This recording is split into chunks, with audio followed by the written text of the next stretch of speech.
Hello, welcome friends to Let's Crack It with UPSC CSE in English.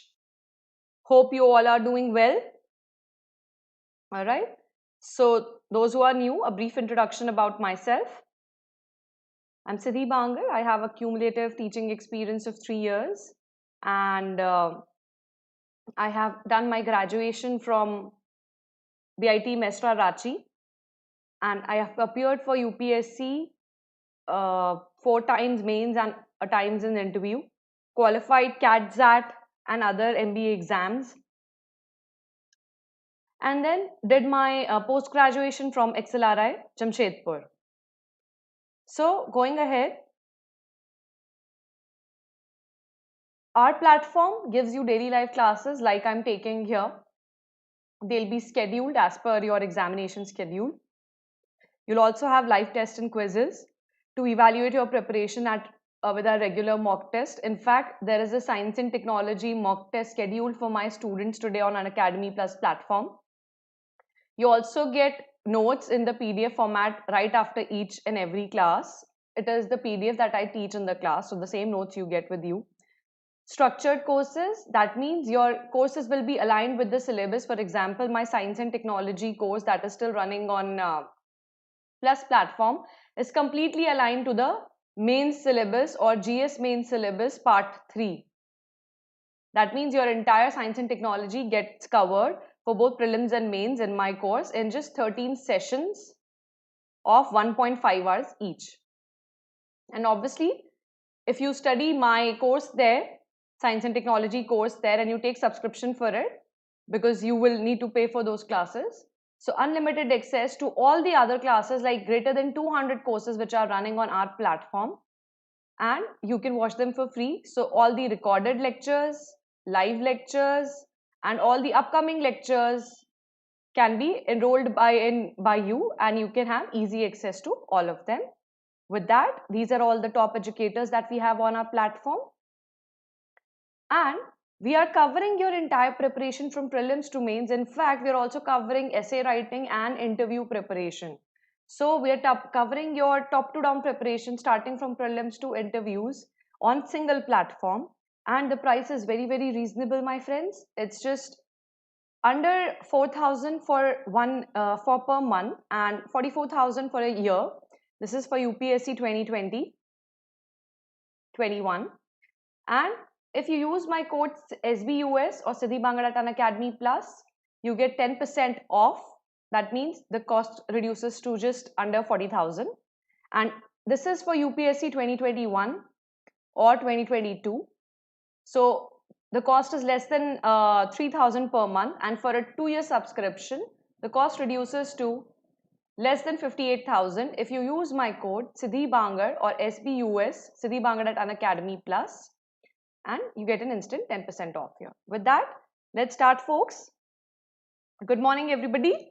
So this is lecture 2 of India IR series, Influence of Prime Ministers on Indian Foreign Policy.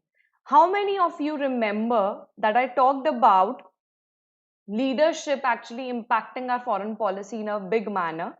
Leadership is a part of the internal environment of the determinants of foreign policy.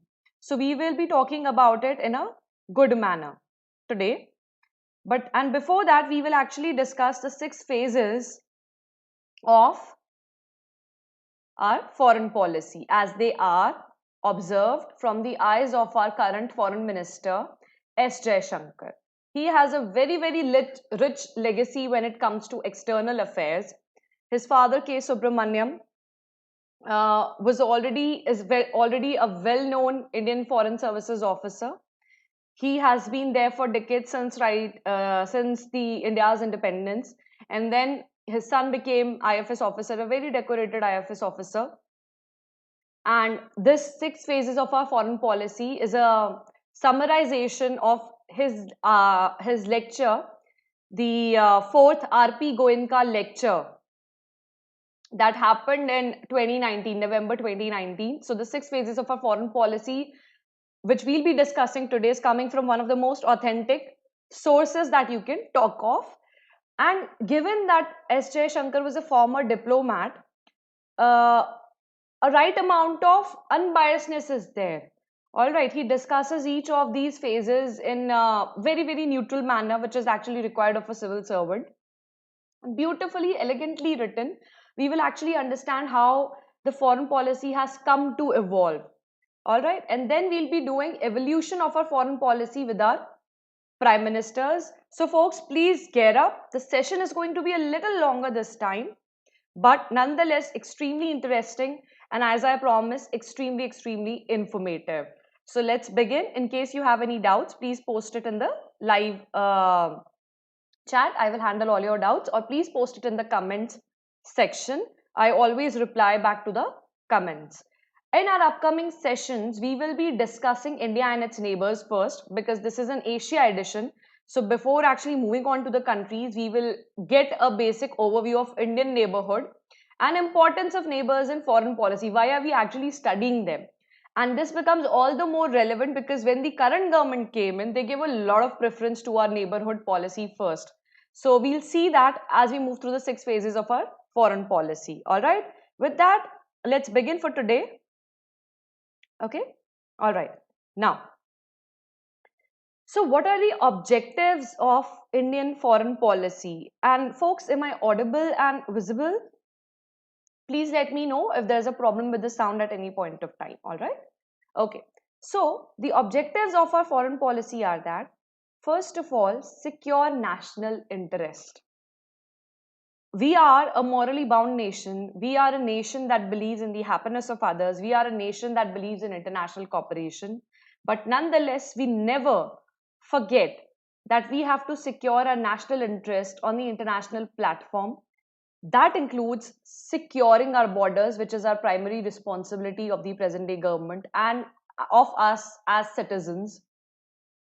Energy and food security, that is our second national interest that we need to preserve, and all the other things that come within our national interest. For example, better amenities for Indians working outside, the Indian diaspora that sends in a lot of remittances. Yes? Okay.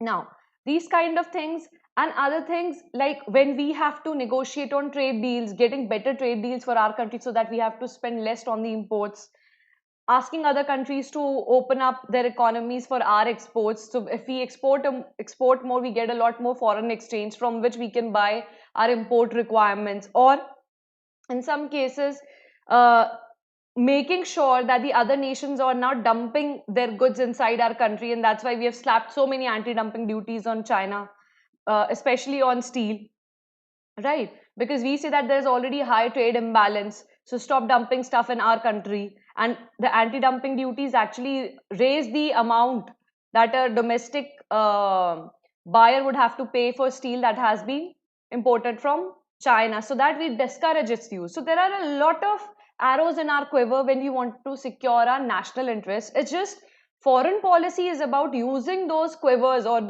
using those arrows in the right direction and at the right time. So it's like the elephant dancing, you remember this term, elephant can't dance. So this time, when we secure our national interest, we make the elephant dance as per the elephant's requirements, what the elephant requires, what the citizens of the elephant requires, what leads to the betterment of the elephant. India, by the way, India is called an elephant in foreign policy terms at the international level.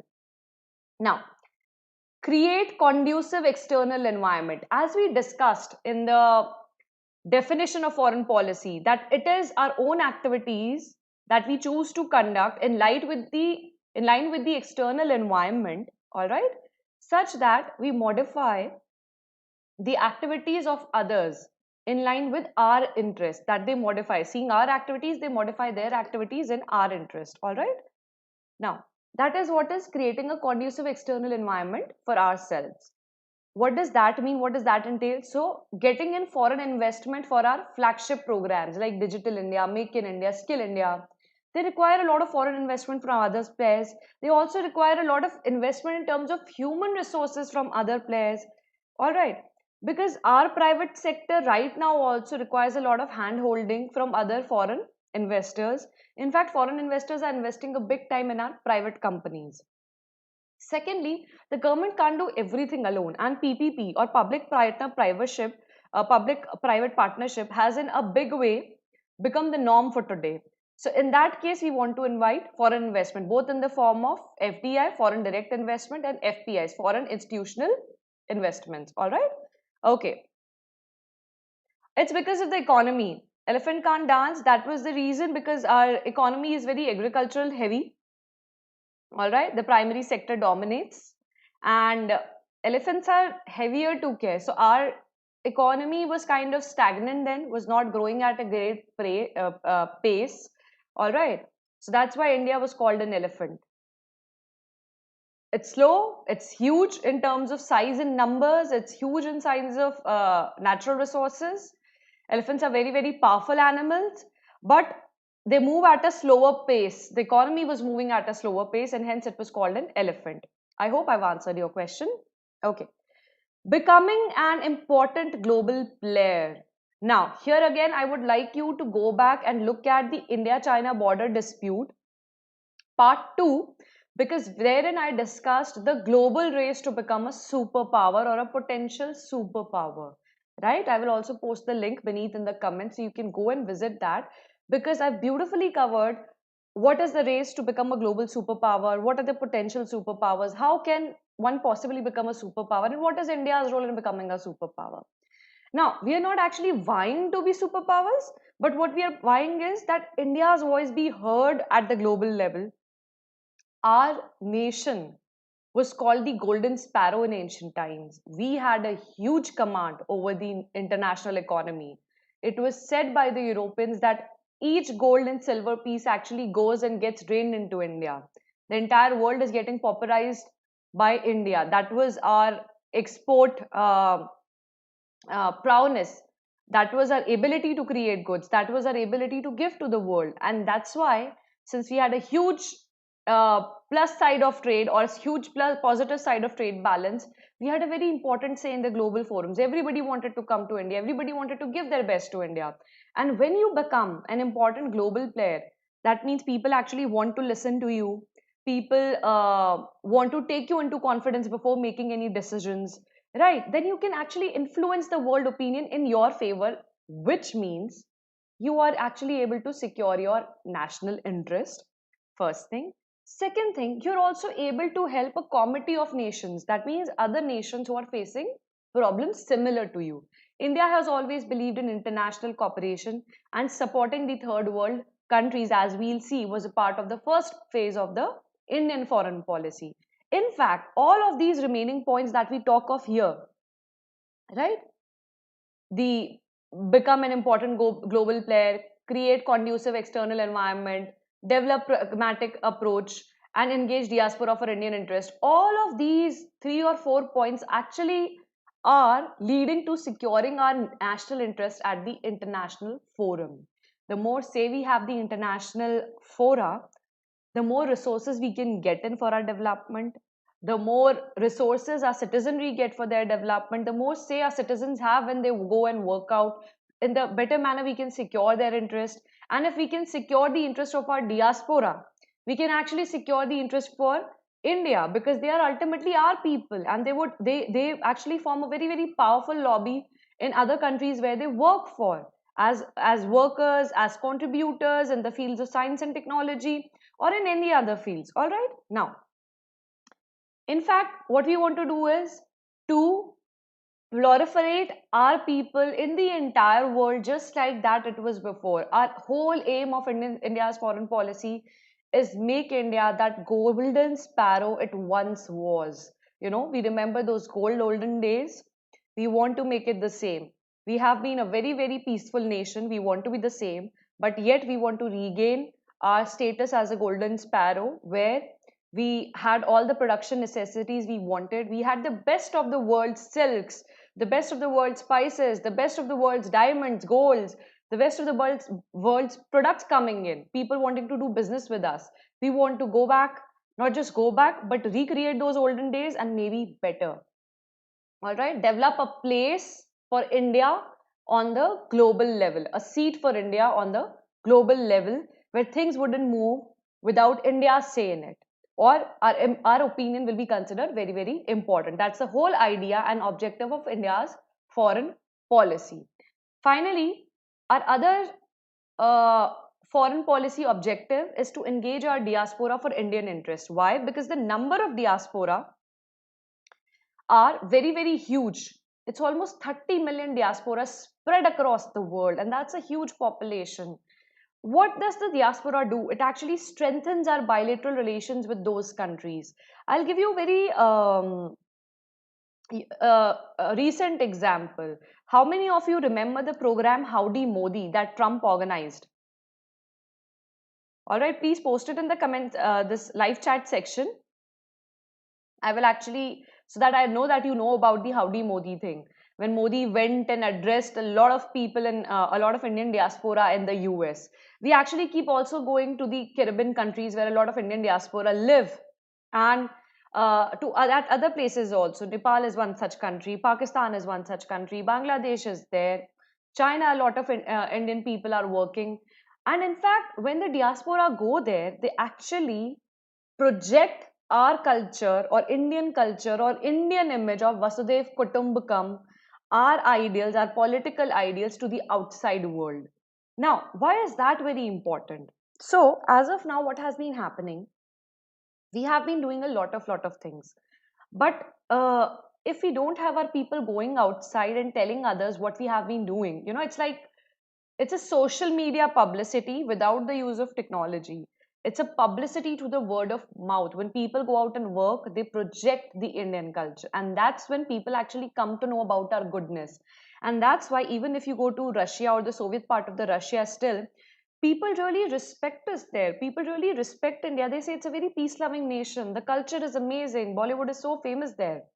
When we go to other countries like the African countries, there also we have a lot of respect for our ability to develop, for our ability to stand for ourselves, and for our ability to stand for our neighbors and for the third world countries. We are the voice of the third world countries. India has always projected itself to be helping those who are in the need, and primarily to the helping those third world countries who are still trying to develop and make a place for themselves on the international platform. Now, these diaspora, when they go outside, they tell the world that this is what we stand for. We are very cooperative, we are very peace-loving people, we will not aggress on your territory, and we are like a melting culture. We will melt into your culture, just like India's culture is a melting pot of different races, different parts of the world. In ancient India, that was how it is. We were invaded by so many parties, and yet everyone finally chose to settle down here. We have so many parts of our culture. We had Central Asians coming in, or the Aryans coming during the Rigvedic period and the post-Vedic period. We had finally the Mughals coming in, the last of the invaders who decided to actually settle down here and see the melting point of culture we are, and the melting point of understanding we are, and we have very liberal and tolerant values. And why is it actually important to project all these values? The importance of projecting all these values is because morality is still respected around the world. The second thing is it actually makes your position stronger whenever you want to say something. And third, whenever you want to talk about something, if everybody knows you're a peace-loving nation, your credentials becomes what do you say, stronger. And not just that, these 30 million diaspora are extremely well-educated people. Most of them are very, very educated people, contributing in a high level in the economies of their destination country. So people there know that Indians are very hardworking, they're extremely intelligent and smart, and they can do technological wonders. And once all these things happen, what happens? It opens up a floodgate of opportunities for the rest of our citizenry. It brings in a lot of companies to actually come and invest into India because they come to know that we have a good human resource capital, we have a good polity, we have values that we wouldn't be going for a limited political stability attacking other countries. We wouldn't usually go into wars, and political stability and sense will be maintained. All right. And that's how we actually secure our national interest, and we also secure the interest of the diaspora. In fact, their interests are very important to us, so much so that we have carried out the largest evacuation operation in the world. That was called Airlift. There was a movie also made about it. And even recently, during Sushma Swaraj's time, we evacuated a lot of people from Syria. And even in the recent times, we had the Vande Bharat mission. All right. Or the Sagar mission, where we sent in INS Kesari, we sent in other naval ships to get our people back from Maldives and other places that they were stuck up in. So we want to secure their interests because they contribute in a big way to Indian economy, and it's important that those people who are contributing be supported so that they do better.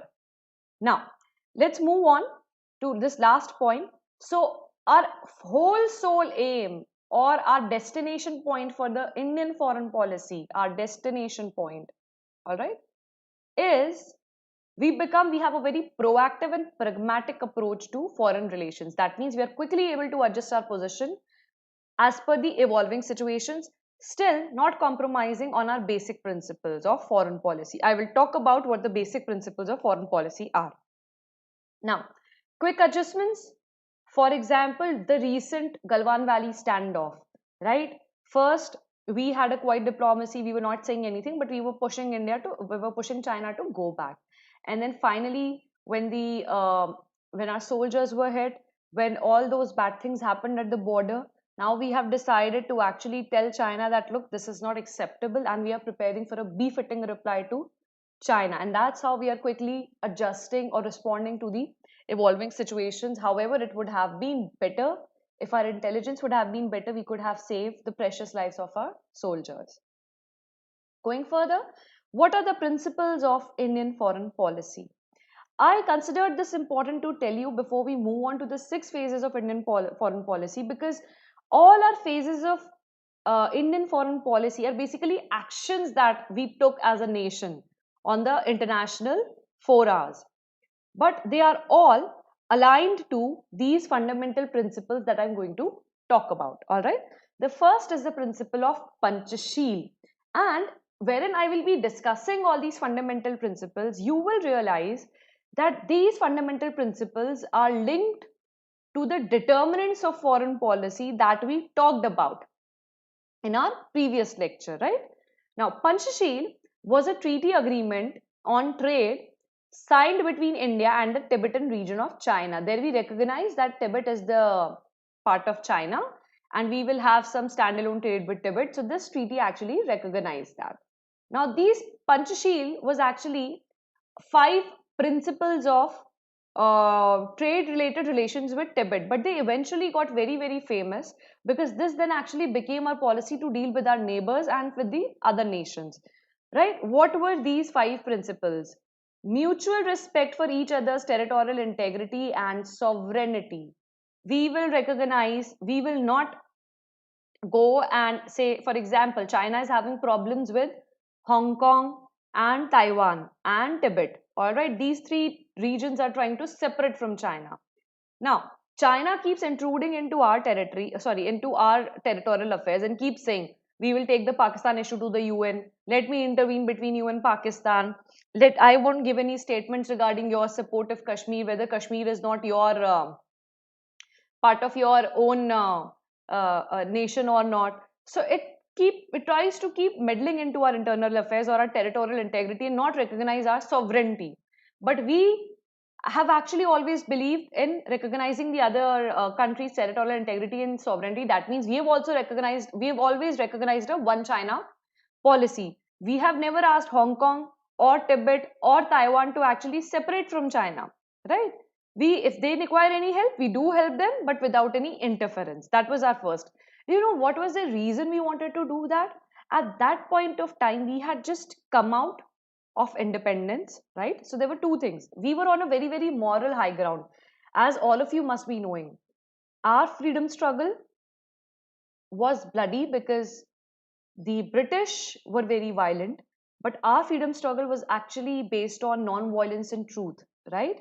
It was a very, very peaceful way of achieving independence. We never wanted to murder somebody, throw those people out, and then achieve independence. So we were a very peaceful nation since the very start. And we have always held a very high moral ground. So when these Panchshil principles were given, that was still the time when we had the optimistic high of achieving our independence, that by so much blood and sweat, we have finally achieved what we dreamt for. The dream of Swaraj, the dream of a independent India. So we had just recently got that freedom, and that's why we started doing it. Now, The second thing was that since we had seen the British brutalities, we had seen how the world has fought, we had seen those two world wars and Indian soldiers participating in that and laying down their lives, we didn't want another such massacre or another such brutality to happen. So we had finally decided we will not interfere in anybody else's internal matters. If they call in us for some mediation or some intervention which is actually supported by the UN, we will do it. But other than that, we will not do anything. And the third reason why we did not do, we were not into interfering in other people's internal affairs or recognizing their sovereignty was we wanted the same for us. We wanted the nations to recognize our sovereignty. Why? Because we were still a very fledgling nation. We had just recently got the independence. British and almost all the Western world was watching us like a hawk. They were like, it will soon disintegrate. It's like a federation of 550 princely states. How far can it survive? But we survived, and it's like we've celebrated 75 years of Indian independence already. Now, at that point of time, everybody had doubts, and we were also treading very, very cautiously. And we wanted others to recognize our sovereignty, so we also recognize their sovereignty. All right, and lastly, and most importantly, the another reason was economic. As a fledgling nation, all you want to do is consolidate your resources and work for the betterment of your people, not to get into wars, right? But unfortunately, as we see when the history unfolded, we actually ended up getting into more wars than we are actually ended up getting into now. That time we fought more wars than we are doing it right now.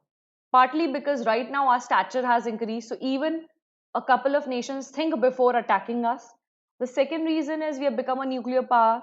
And third reason is now we somehow have the international people or international forums aligned to our objectives. They recognize India as a peace-loving country with very, very strong credentials of morality, peace, and definitely backed by a very, very strong economy. We are an economy that is being watched all the time because we are even after being a democracy, even after being second largest population in the world, we are performing well compared to the international terms. Now, let's proceed to the second principle.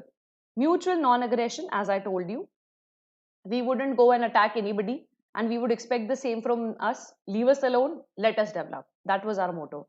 Mutual non-interference, we won't interfere in your internal affairs. That's completely your internal affair.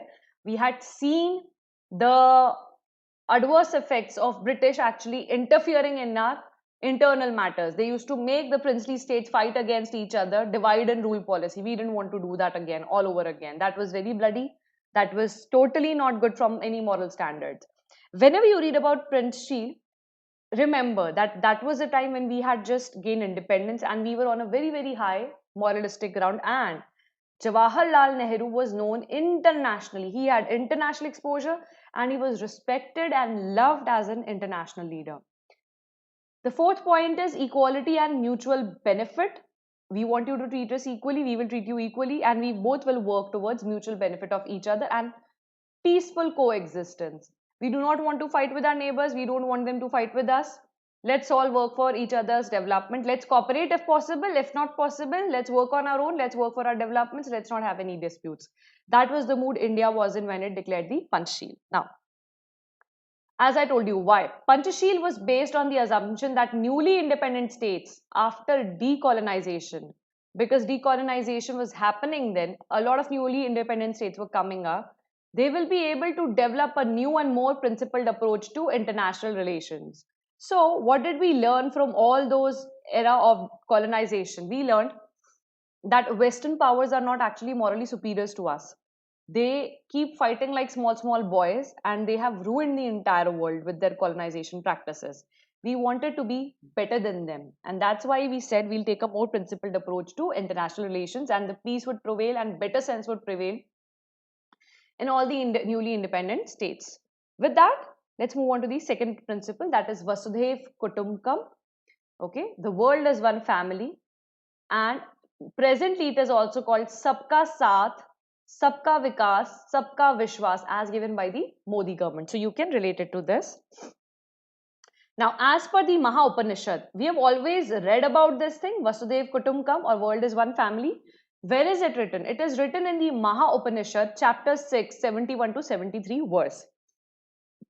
It says that the entire world community is a part of one single large global family. Members of the family must live together in peace and harmony, work, grow together, and have trust in each other for mutual benefits. Simply a reiteration of our Panchsheel principles. Now, with that, okay, why? So, this is like the highest level of peaceful existence that nations can achieve once they realize that fighting is futile. The better way to live in the world is to have globalization, maintain your national interest, but yet support each other rather than attacking each other for no reasons, right? Because it saves sanity on both the sides, and that is why this principle is very, very important. The fundamental principle 3: India is opposed to export of ideologies and change of regimes. We do not believe in imposing our ideologies, our way of living, and we do not believe in changing the current governments there. We do not believe in interfering in others' governmental aspects. So all these principles are actually flowing from the Panchasheel principle only. So we wouldn't be the ones saying, let's go and have a war in Syria. We do not like that they are a dictatorship. Let's go and have a war with Pakistan because we don't like that they are a dictatorship.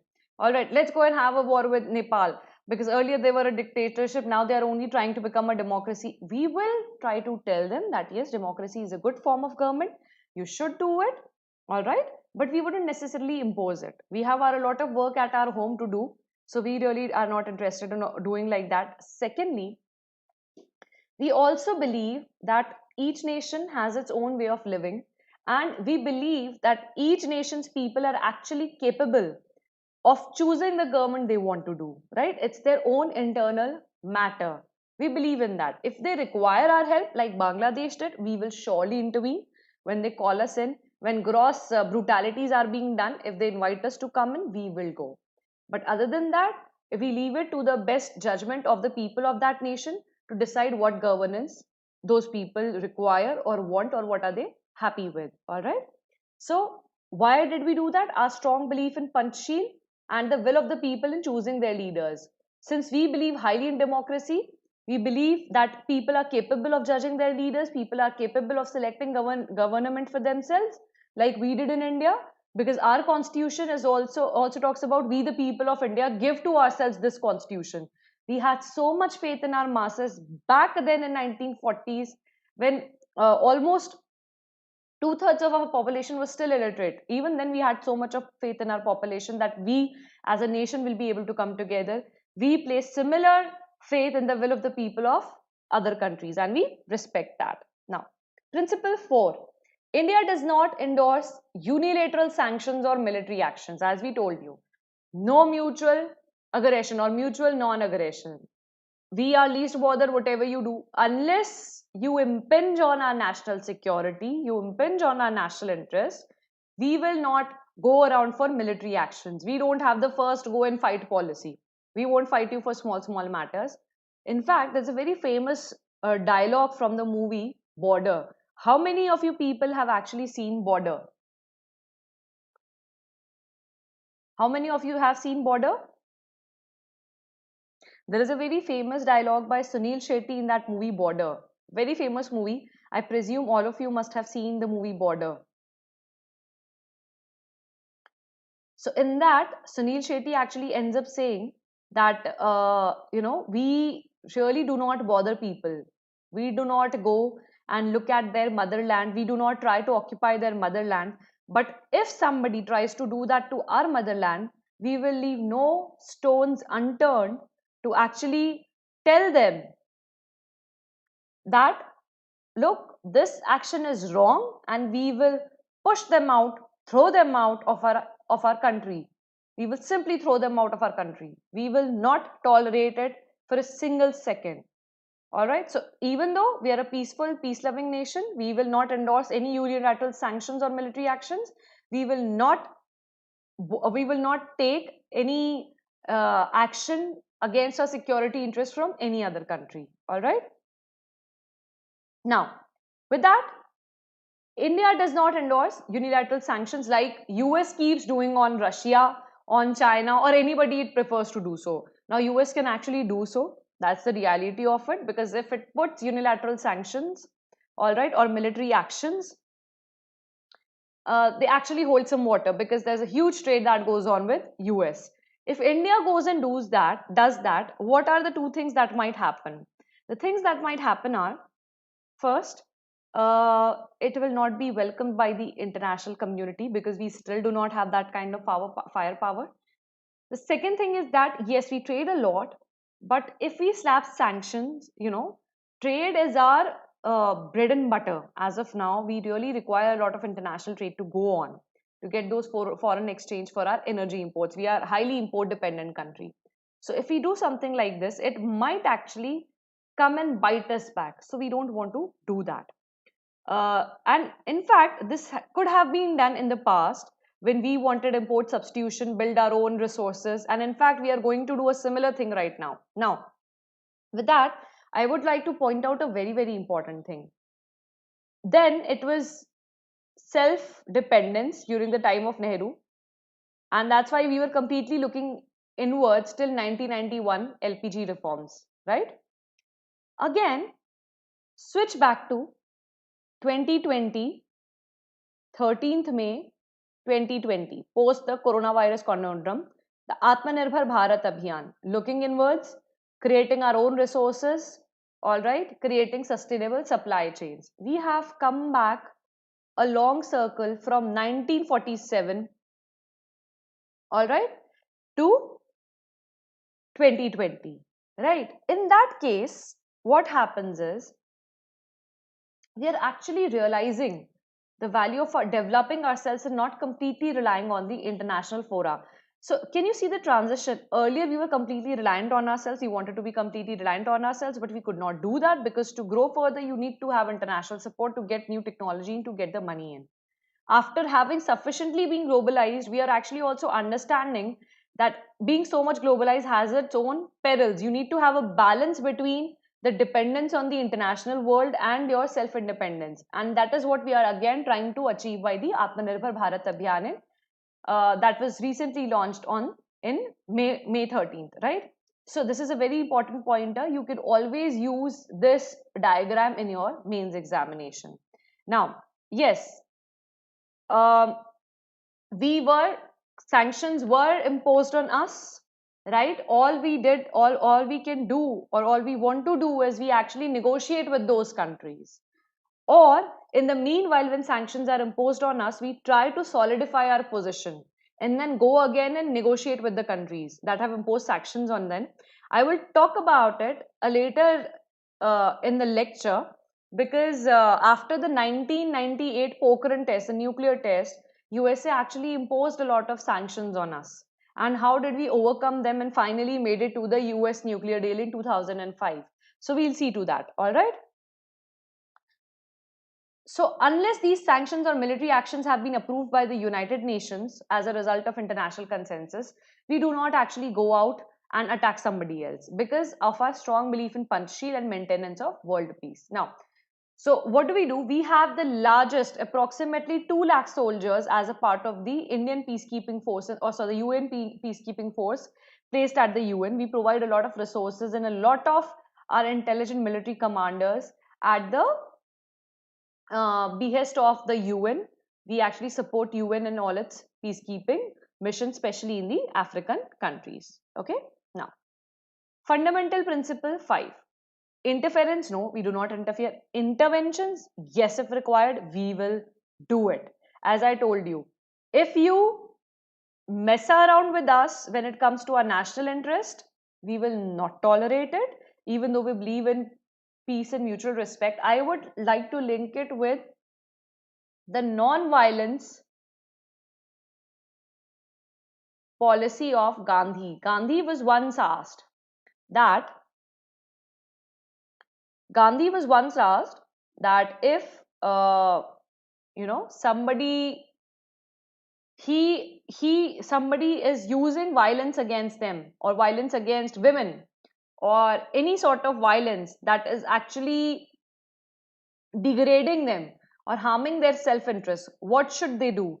Gandhi never said you sit back and relax, it's okay, let them do the violence against you. No, he said protect your interest. Because then if you're not acting, you're not working according to your karma. If it requires for you to slap that person back to save your dignity, please do that. So, as much as we are non-violent, we will never be the first attackers. When it comes to securing our national interest, we will surely do it. Now, the next point is constructive engagement over aggression. India says, in fact, this policy has been in vogue since the time of Atal Bihari Vajpayee, when he tried to actually constructively engage with his Pakistani counterpart, General Musharraf. Even after the parliamentary attacks, even before that, as we'll see when we study about Atal Bihari Vajpayee, that we have been trying to constructively engage over aggression. We could have easily had a third or fourth war with Pakistan. We've already had three wars with Pakistan: 1947, 1965, four wars with Pakistan as of now: 1947, 1965, 1971, and the 1999 Kargil war. And major skirmishes keep going on along the border. But we didn't want to actually have the 1999 war. We were trying to constructively engage with Pakistan. In fact, even the present government wanted to constructively engage with Pakistan. But once the Uri attack happens, once the Pulwama attack happened, we were like, look, this thing cannot be taken for long. Either you stop terrorism and come and talk, or if you want to do terrorism, then we will show you what we can do, right? So this is because of our general belief in peace. And more importantly, why did we want to do constructive engagement over aggression? In fact, this comes from the very famous Gujral Doctrine. I will also talk about the Gujral Doctrine when we talk about I.K. Gujral, our former Prime Minister, 12th former Prime Minister. He said, because after every war, the conflicting parties ultimately come to the negotiating table. Even when you have a war, like the Tashkent Declaration after the 1965 war, it was a peace treaty between India and Pakistan, right? But so ultimately, you are coming to the negotiating table only after each and every fight. So why not do that before and cut the losses? Because it eventually leads to a lot of loss of lives on either side of the border. So whatever you might say, our soldiers die or their soldiers die, as it was shown in border. It's your nation also, it's my nation also, and either side, it's the children who suffer, it's the women who get widowed, it's the mothers who lose their sons.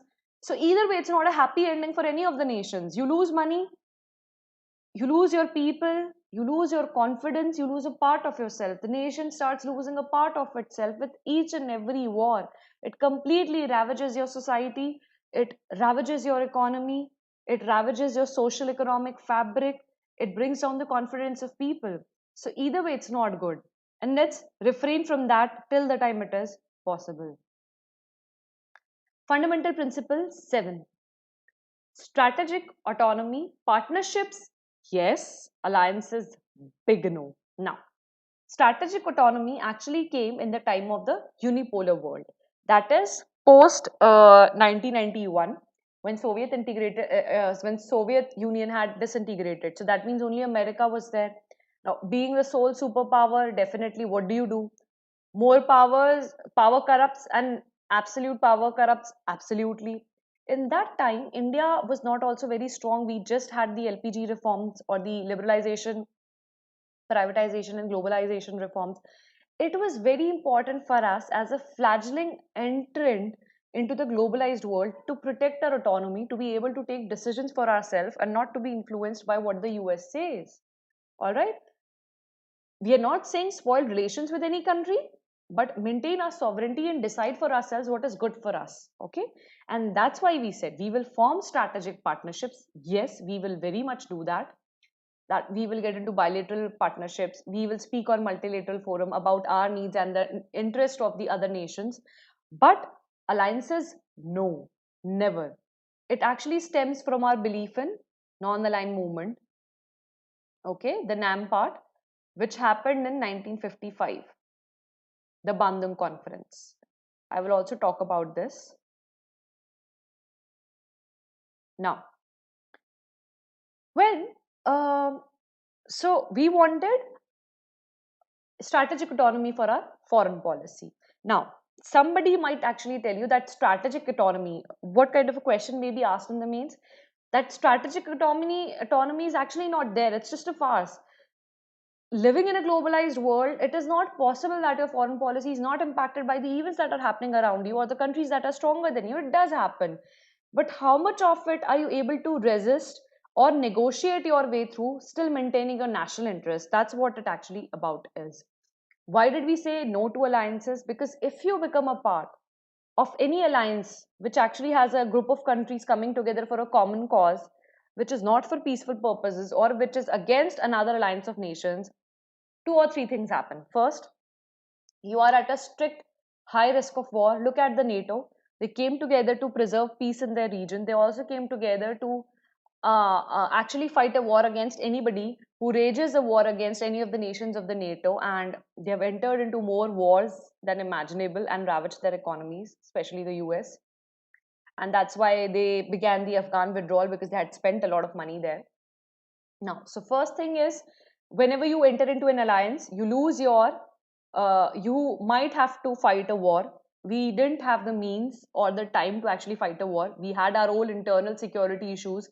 We had our own internal developmental issues that we needed to fight for. The second thing is that if you join one alliance, your doors are closed for the second alliance, right? India always wanted to have the best of the both worlds, and that's why we had NAM. NAM is simply not because we are non-violent. No, there is a second reason. Jawaharlal Nehru was a very astute leader. He had a very high acumen. He said, yes, we will support the Committee of Nations. We will build our own third world order. We will be there. We will support our nations. But this alignment with NAM will actually give us time to develop.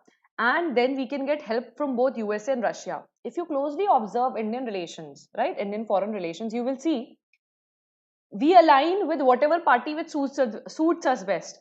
If America suits us better, we align with America. When we need the Soviet help, we go and align with the Soviet Russia. And even now, it is funny. In fact, as per a lot of strategic think tanks and as per a lot of people, intelligentsia, it is said that it's actually funny how India manages all these relationships together. It aligns with whatever partner it feels like, and nobody feels bad about it. It's like you always have that one friend in the group which acts as a bridge between two warring groups. That friend is actually very good at balancing everything with everyone. He doesn't alienate anyone and he gets benefit from everyone. So India is that kind of balancing power. We will also see when did India actually become a balancing power in the Asia Pacific. All right, when we go further. Why? Because alliances actually reduce the elbow room for multilateral engagement and can lead to hostility, as I just talked about. And multilateral engagement. India always wanted to get the best from everywhere it could, right? To maintain its trade and economic relationships with everyone, to maintain its socio-economic relationships with everyone. So if you form a part of an alliance, you can't do that. So that's why we always said no to that. Fundamental principle 8. Global consensus on issues of global dimensions. We have always thought that, as I told you, we should have a say in all the important global issues. Nobody should go ahead without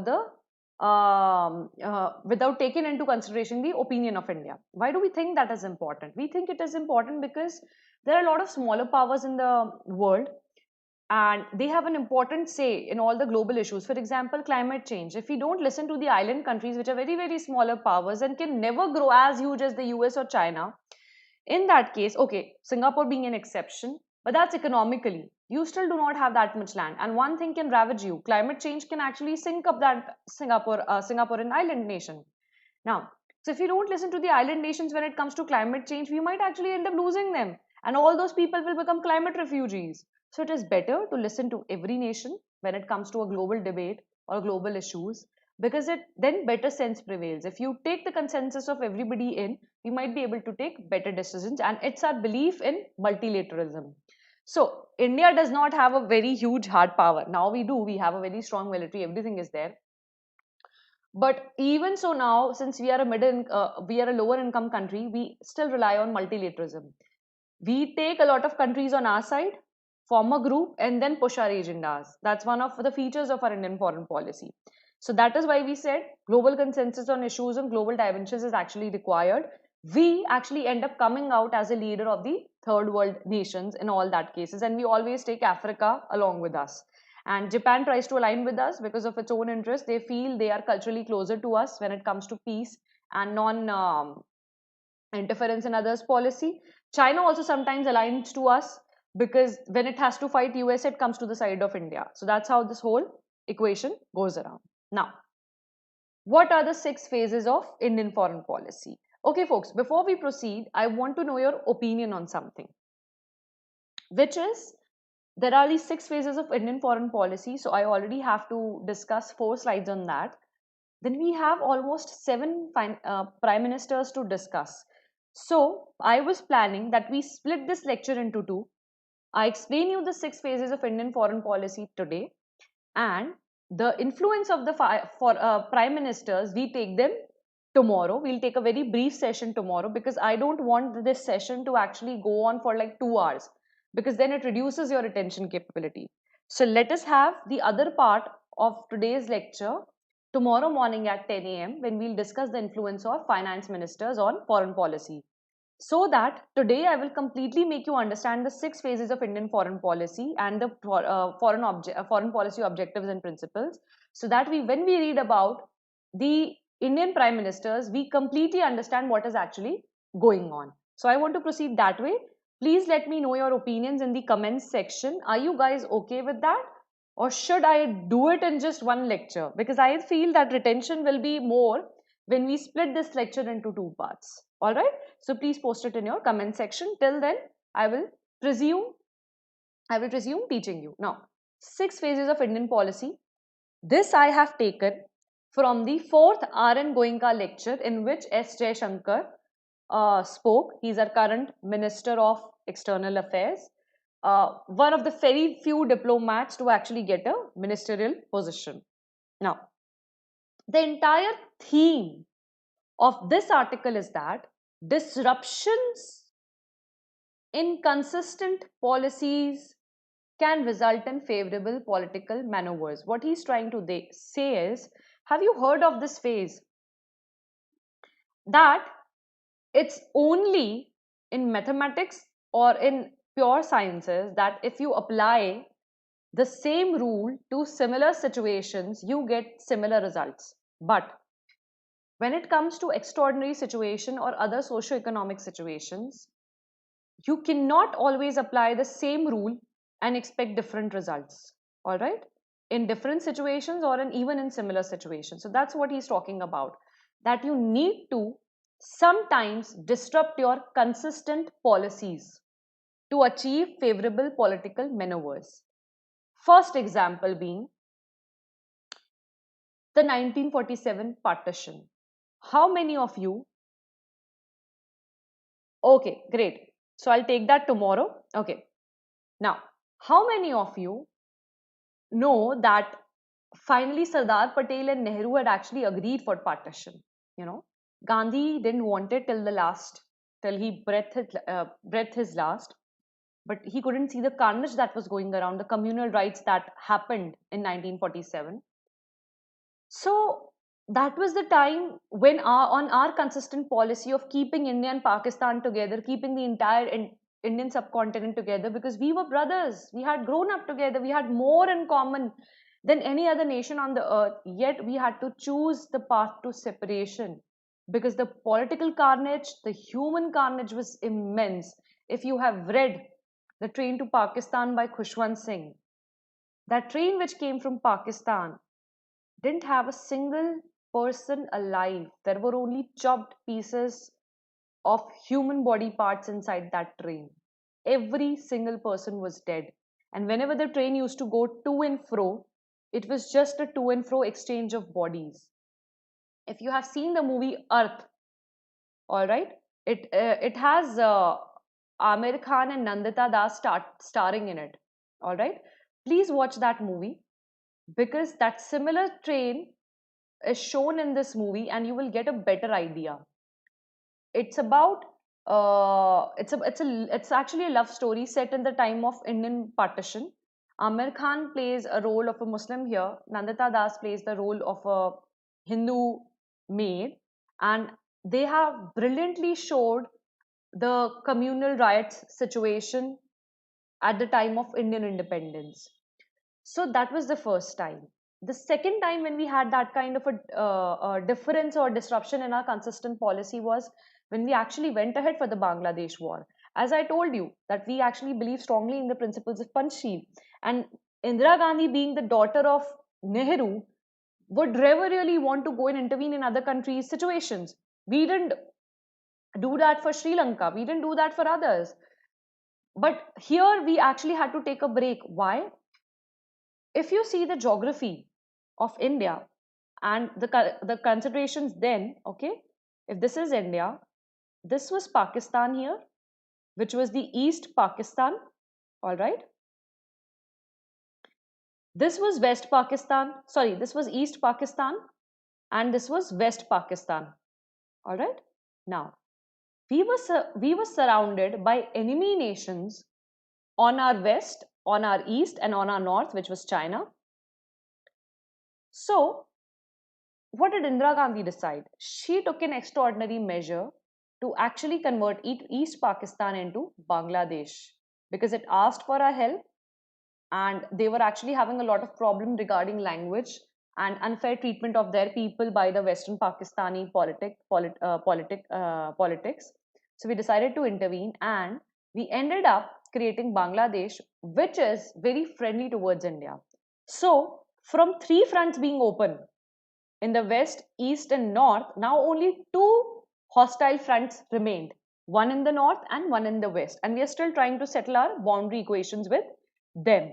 So that disruption in our consistency actually led to a very favorable outcome. Another one was when we decided to have green revolution and white revolution. We were till then dependent on the US and other nations to supply us with grains and everything. Then we decided enough is enough. If whatever the case may be, let us invest heavily into this and turn things around. And what we had was green revolution and white revolution. Though change is the cornerstone of Indian foreign policy, right? It's the cornerstone of any foreign policy. In fact, whenever you talk about disruptions, it's not necessary that it will lead to favorable political maneuvers. For example, what happened with the Indian peacekeeping mission in Sri Lanka during the time of Rajiv Gandhi, we failed miserably there. We ended up losing a lot of lives of our military personnel because we were not very well aware of Sri Lankan geography. And whenever it is said that whenever they used to land in the jungles from the helicopters, they used to be killed en masse by the Liberation Tamil Tigers of Ilam. Now, so that was a very, very unfavorable political maneuver. And unfortunately, Rajiv Gandhi lost his life to that kind of a political maneuver. He ended up being assassinated then. Now, going ahead, theme of this was the theme of the fourth R and Goenka lecture, that you will have to have disruptions, you will have to have changes, you will have to have a very dynamic, very decisive foreign policy if you want to achieve favorable political maneuvers. That means no risk, no gain. High risk might lead to higher rewards, but lower risk may not guarantee you anything substantial. That's what the theme is. With that, let's get into the phases of Indian foreign policy. It's beautifully done, beautifully written. You will thoroughly enjoy understanding it. Okay. 1947 to 1962. Okay. Before that, please let me know if I'm audible and is everybody alive and everybody listening here. Are you guys enjoying the lecture? Please let me know. Okay. The first thing is 1947 to 1962. That is from the time of independence to the Chinese aggression or the Indochina War. That was an era of optimistic non-alignment. We had just gained the independence. Nehru, our prime minister, was an optimistic high that we have achieved independence finally. It was something we dreamt of back in 1930, back in 1857 when the first war of Indian independence happened, and now we have made it. We are an independent nation. I'm the first prime minister. He was the builder of modern state of India. So there was a lot of optimism. Our freedom struggle was envied by many. It was respected by many, the way we had achieved independence. In fact, all of you must be aware of this famous song related to Gandhi, De di hame azadi bina khadak bina dhal. Sabarmati ke sant tune kar diya kamal. What does that mean? That means that we didn't even pick up a spare. We didn't even raise a voice. And he was able to lead us into freedom and independence. So there was a lot of optimism, a lot of euphoria of a newly developed nation. And then we went into non-alignment, because at that point of time we thought, first thing, wars are a bad thing because we know the brutality of wars. Second thing, we wanted to develop on our own. We wanted to utilize this independence in the best terms. In fact, even now it is said that sometimes we Indians do not give enough recognition to the independence we have achieved after so much blood and sweat, after 200 years of colonial rule. At that point of time, we valued it highly and we wanted to utilize it to the best of the abilities. So we entered into the non-alignment. So what are some of the prominent features of this phase of our foreign policies, what I'm going to discuss now? The theme of this phase was third world solidarity in a bipolar world. This was the time when Cold War was still on. What do we mean by Cold War? Post the World War, there were two superpowers that emerged. One was Russia, one was the US, because they were farly related to the war. They actually did not ended up participating in a huge manner in the war. They just supported the warring alliances. Now, EU or European Union was completely ravaged. The European nations were completely ravaged because they were actually fighting amongst themselves. The whole world wars, two world wars, were actually between the European nations only. So they were completely war ravaged. So they didn't have enough firepower. The sun had finally set down on the British flag. Now, with that, you had US on one side and you had Russia on one side. What the other countries were doing, they were aligning with either of the superpowers just to gain their acceptance and to gain material and economic and social development help from them. What did India do? We said, instead of going and aligning, as I told, alliances no, partnerships yes. India decided to form partnerships with all the third world nations. It said we will bring the third world together, all the nations, because it was a phase of decolonization. Mind you, 1947 to 1950s was a phase of decolonization. So a lot of nations were gaining independence. We decided that these are the nations who have a similar culture, history, shared polity with us, shared interest with us. Let's come together. Let's form our own solidarity and let's not take help from either of the alliances.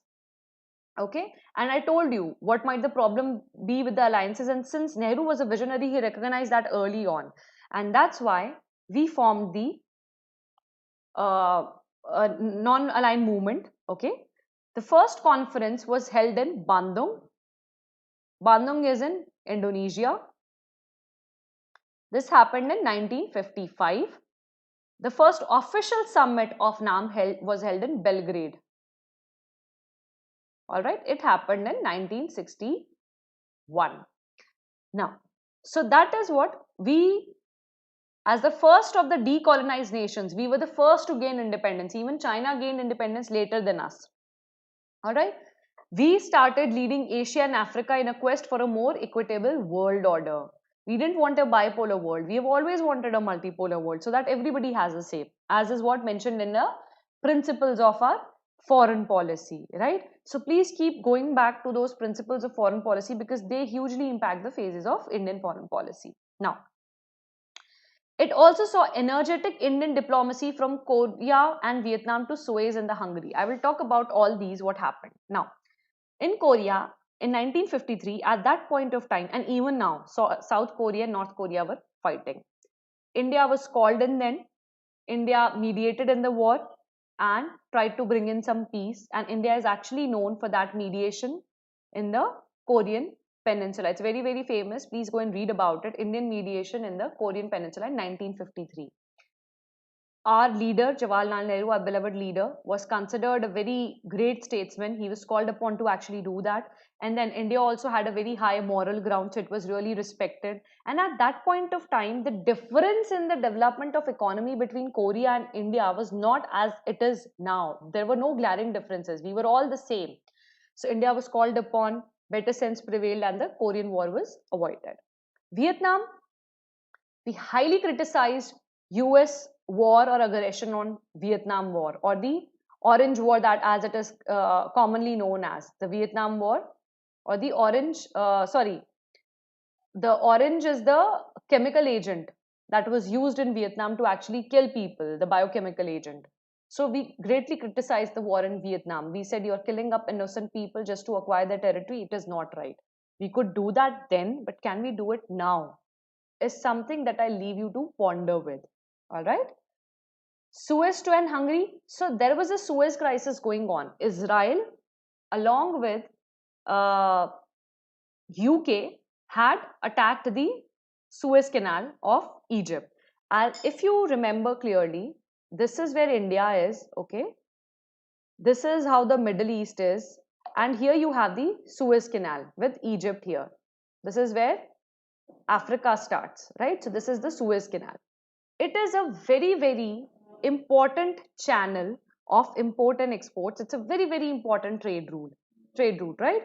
Now, that point of time, the British and the Israel attacked this part. They said, we want to have Western control over the Suez Canal. And at that point of time, Egypt was ruled by Gamid Nasser he was the ruler, Gamid Nasser, who was also a very good friend of Jawaharlal Nehru and also the founding fathers of the non-aligned movement. And at that point of time, the non-aligned movement was at its peak. So we highly criticized the foreign action or the British action in the Suez Canal. With that, we also got the support of the US and the UN and the USSR in support of us, and they all asked Britain to pull back its troops, asked also Israel to do no aggression in that region and leave Egypt to its own. And that was the time when this was one of the first victories of the non-aligned movement and Nehru as a leader internationally, right? So that was the power of our diplomacy then, the energetic Indian diplomacy then. Next comes, it seemed like at that point of time between 1947 to 1962, it seemed like we had arrived on the international forum. We had finally arrived. We were finally being recognized. But what was the trigger for the next phase? The 1962, the unfortunate 1962 conflict with China. China did not take it nicely that we had made political arrangements for Dalai Lama. The 14th Dalai Lama was secretly brought into India, given a place in Dalhousie where he still lives, and said that you can run your government from there. China did not like it. Our intention was not bad. We just didn't want them to be killed or their culture to be snatched away from them. The issue between Tibet and China has been that Tibet recognizes its sovereignty. It says we have a different culture and we have always been sovereign. China does not recognize that. And mind you, since the British times, Tibet has been a sovereign nation. And why sovereign? Because Britain has always liked to keep buffer states in between the most crown jewel of its colonization, that was India. So it has always tried to maintain buffer states between it and the Russian aggression. So that's why Britain had actually attacked Afghanistan to hold it so that they could protect India from Russian invasions into Afghanistan, and so that Russians could finally, from the route of Afghanistan, come into India.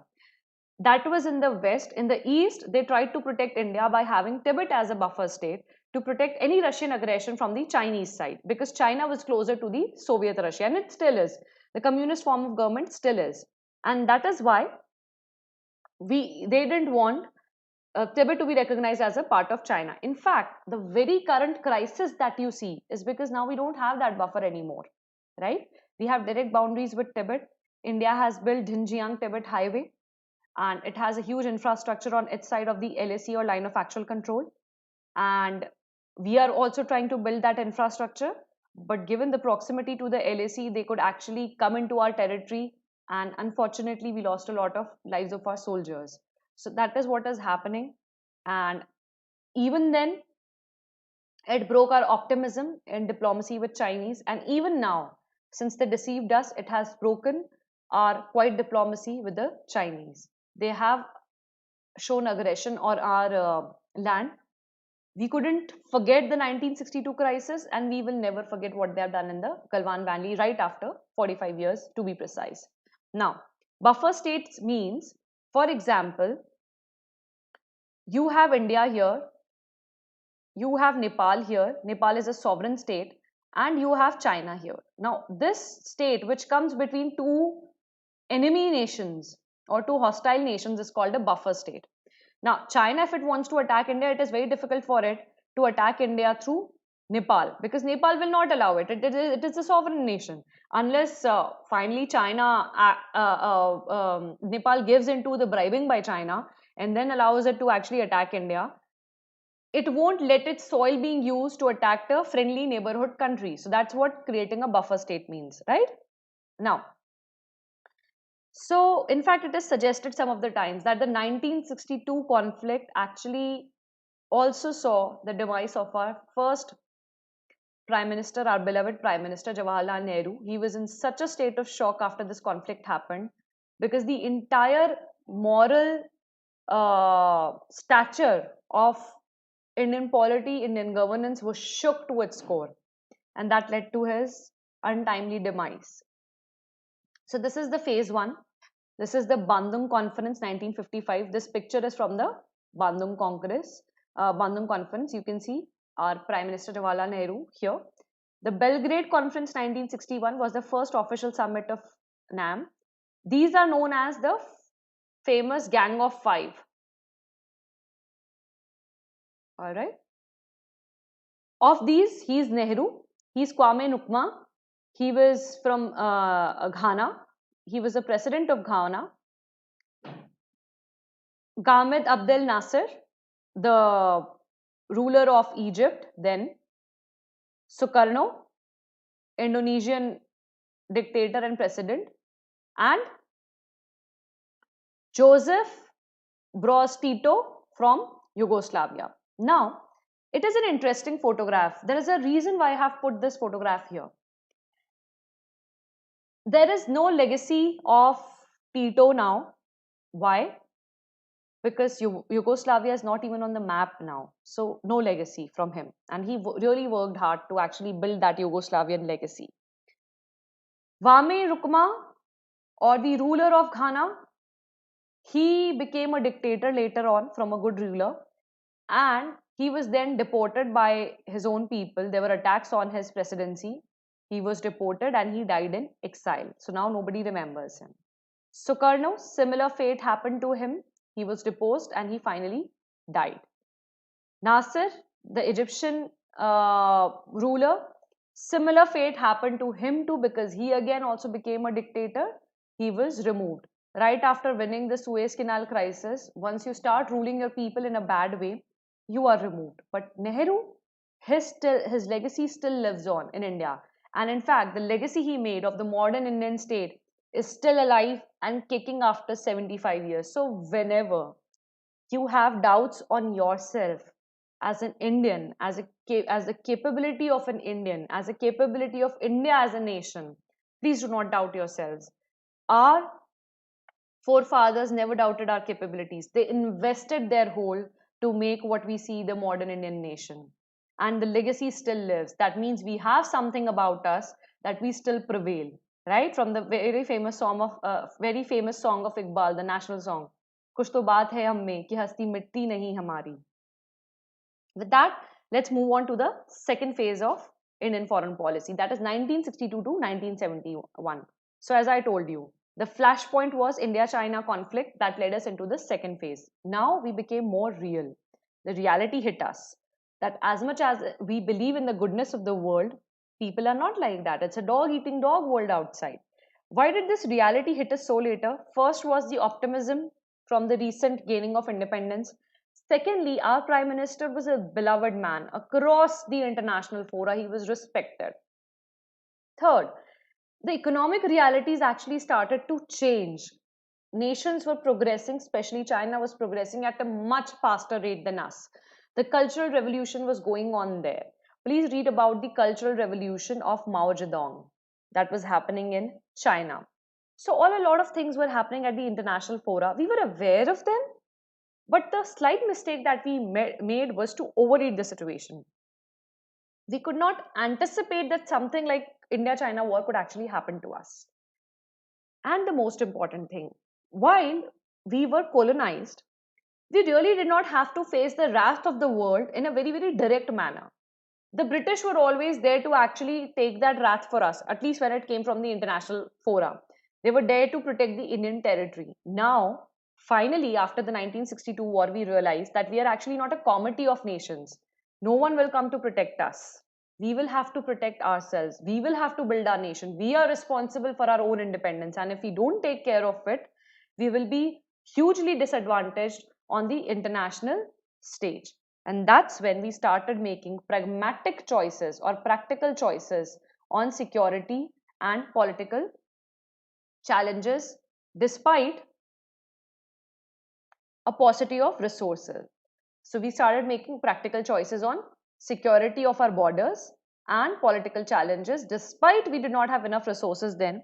We were still in the second and the third plan. So we didn't have enough resources. We were still a growing nation. And that was when we started looking beyond non-alignment. And that's when in the middle, just when non-alignment rose to its peak during the time of Nehru, it started coming down in the subsequent years and has now again in 2020 gained traction because that's what we require now, right now. So non-alignment is a policy we keep going back to and coming back to. We said that non-alignment won't work. We will actually have to aggressively engage with both the alliances, the Soviet Union and the US. We cannot always hold a high moral ground. We have to utilize these two powers as per our whims and fancies, right? Whenever we require somebody, we should be able to go and get them to work for us. And we should do it in the interest of national security. That means what happened? There was a very interesting development that happened in 1964. This was just before Nehru had died from the setback he received in the 1962 war. We entered into a security arrangement with the US. This security arrangement was actually famously called Kennedy-Nehru Love Fest. John F. Kennedy was the president of US then. Kennedy-Nehru Love Fest. All right. At that point of time, they made security arrangements such that a US Army general was always sitting in New Delhi and they had their own troops. So in case something happened to us, we were so scared that time, they would actually take over our security, right? Now, then there was external pressure on us. We had fought the 1965 war with Pakistan. That was the time of Lal Bahadur Shastri. And that was the time when he gave the war cry, Jai Jawan, Jai Kisan. Right? Now, even though we had won the war, we were still a very vulnerable country. And we had a lot of pressure coming onto us from the UN, the US, the USSR on Kashmir, which led to the peace treaty at Tashkent, which is in Uzbekistan, and a Tashkent Treaty of 1965 between their Prime Minister of Pakistan then and our Prime Minister Lal Bahadur Shastri, also the second Prime Minister of India, because Nehru unfortunately died in 1964. Now, we will also see what was the impact of Nehru's death. The impact of Nehru's death we'll see in the 1971 part. Now, at that point of time, 1962 to 1971, the period of domestic challenges were also acute, severely acute. Why? We didn't have enough food grain, we didn't have enough energy.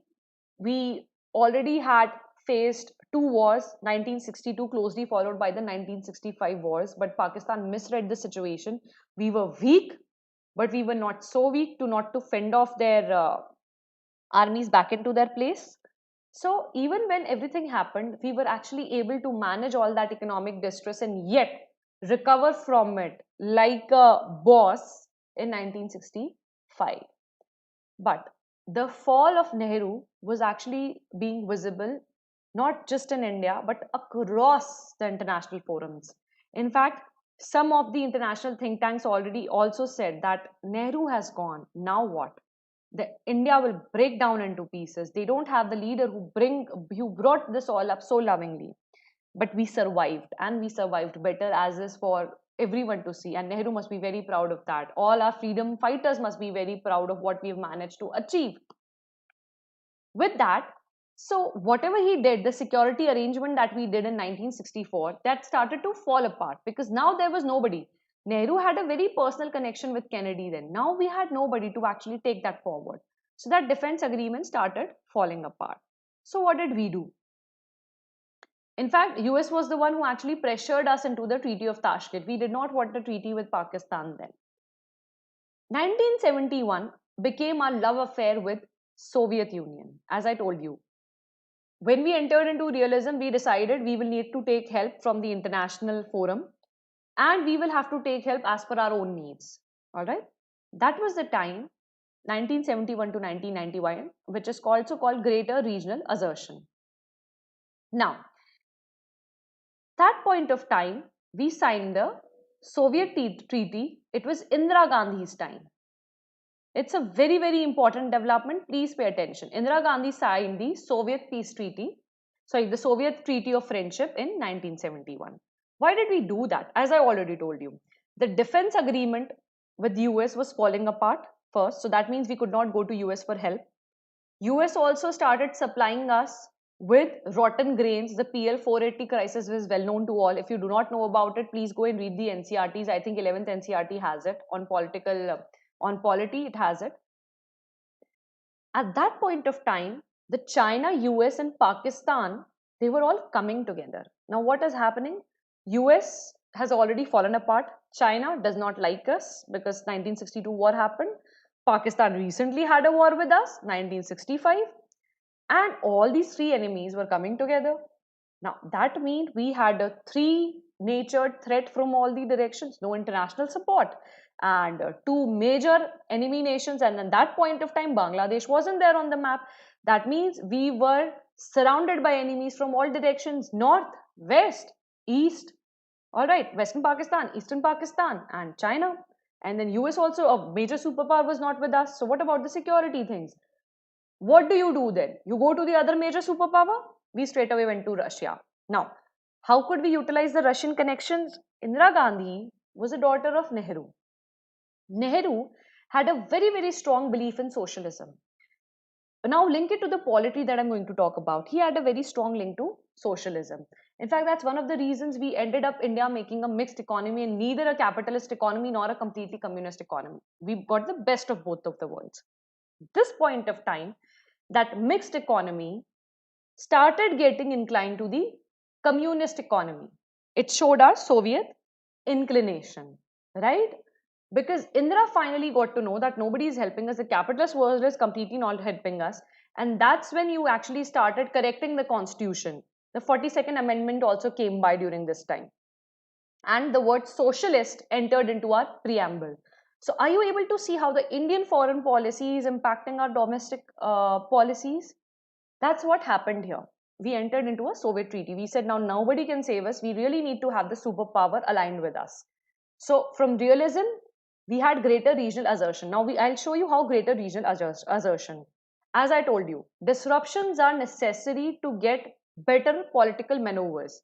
This disruption was the interference in the internal affairs of Pakistan and creation of a separate nation state of Bangladesh. A huge adventure and successfully there. This raised Indira Gandhi's stature in the national polity. It raised India's stature at the international forums. They said, okay, India was able to pull this off and so beautifully. These people are goddammit not afraid of anything. In fact, this actually, since it raised our international standing, we again gained better relations with Africa, which were actually fledgling then, because African nations now again started believing in us, that India was able to maintain on its own. It stands for what it says. However, we were still not on very good terms with the ASEAN, because the ASEAN countries doubted us for our closeness with the Russians, and they were not very fond of the Russians because Russia kept interfering into their internal matters. It's only after 1991 that we became on good terms with the ASEAN, all right, or the regional partnership between the Eastern and the Southeast Asian nations, right? Now, at the end of, now, Indira Gandhi was assassinated in 1984. We all know that after the Operation Blue Star. When that happened, Rajiv Gandhi took over. It was the largest win for Congress up till now because there's a huge sentiment against losing our beloved leader, Indira Gandhi. Now, with that, he said he tried to do a similar adventure in Sri Lanka when we were called for help. He thought maybe we'll be able to build more firepower for us in the Sri Lankan nation. But that didn't actually happen, as I told you. We misread the geography of Sri Lanka, we misread the entire situation, and we ended up with a huge failure leading to a loss of huge lives of the Indian military. Now, with this phase, that's why we called it greater regional assertion, because we sent our forces to Sri Lanka, we asserted ourselves into having a treaty with Soviet Union, we asserted ourselves to creation of Bangladesh. This still remains a milestone in the Indian history. In present times, it's very difficult to create a nation state out of hostility and to make it a friendly nation, and that's what the importance of creation of Bangladesh is for us. Now, we started recognizing by the end of 1980s, all right, when Rajiv Gandhi was also assassinated, that was a very, very hard time. We were having coalition governments. The entire phase of 1991 to 1999 was a phase of coalition governments. The disturbances in Indian polity were highly visible. That meant instead of looking always outside, we now need to look inside. And we had to revisit the principles of our domestic and foreign policy. That meant not only we had to make changes domestically, we had to be more independent. We had to look closely at our international environment and our internal environment to succeed at both the levels, internationally and internally. And our foreign policy had to be intricately linked to our economic policy, because this was the time when we needed money. We were having a severe foreign reserve exchange crisis during 1991, the economic crisis of 1991. And that's what, my friends, led Narasimha Rao and Manmohan Singh, the then finance minister, to the LPG reforms, or the liberalization, privatization and globalization reforms. Friends, I want to pause here and ask every one of you, are you still with me? Are we good to go? Any questions, any doubts that you have? Are you able to understand what I'm trying to talk about here? Because understanding this phase will become very, very important to understand tomorrow's lecture.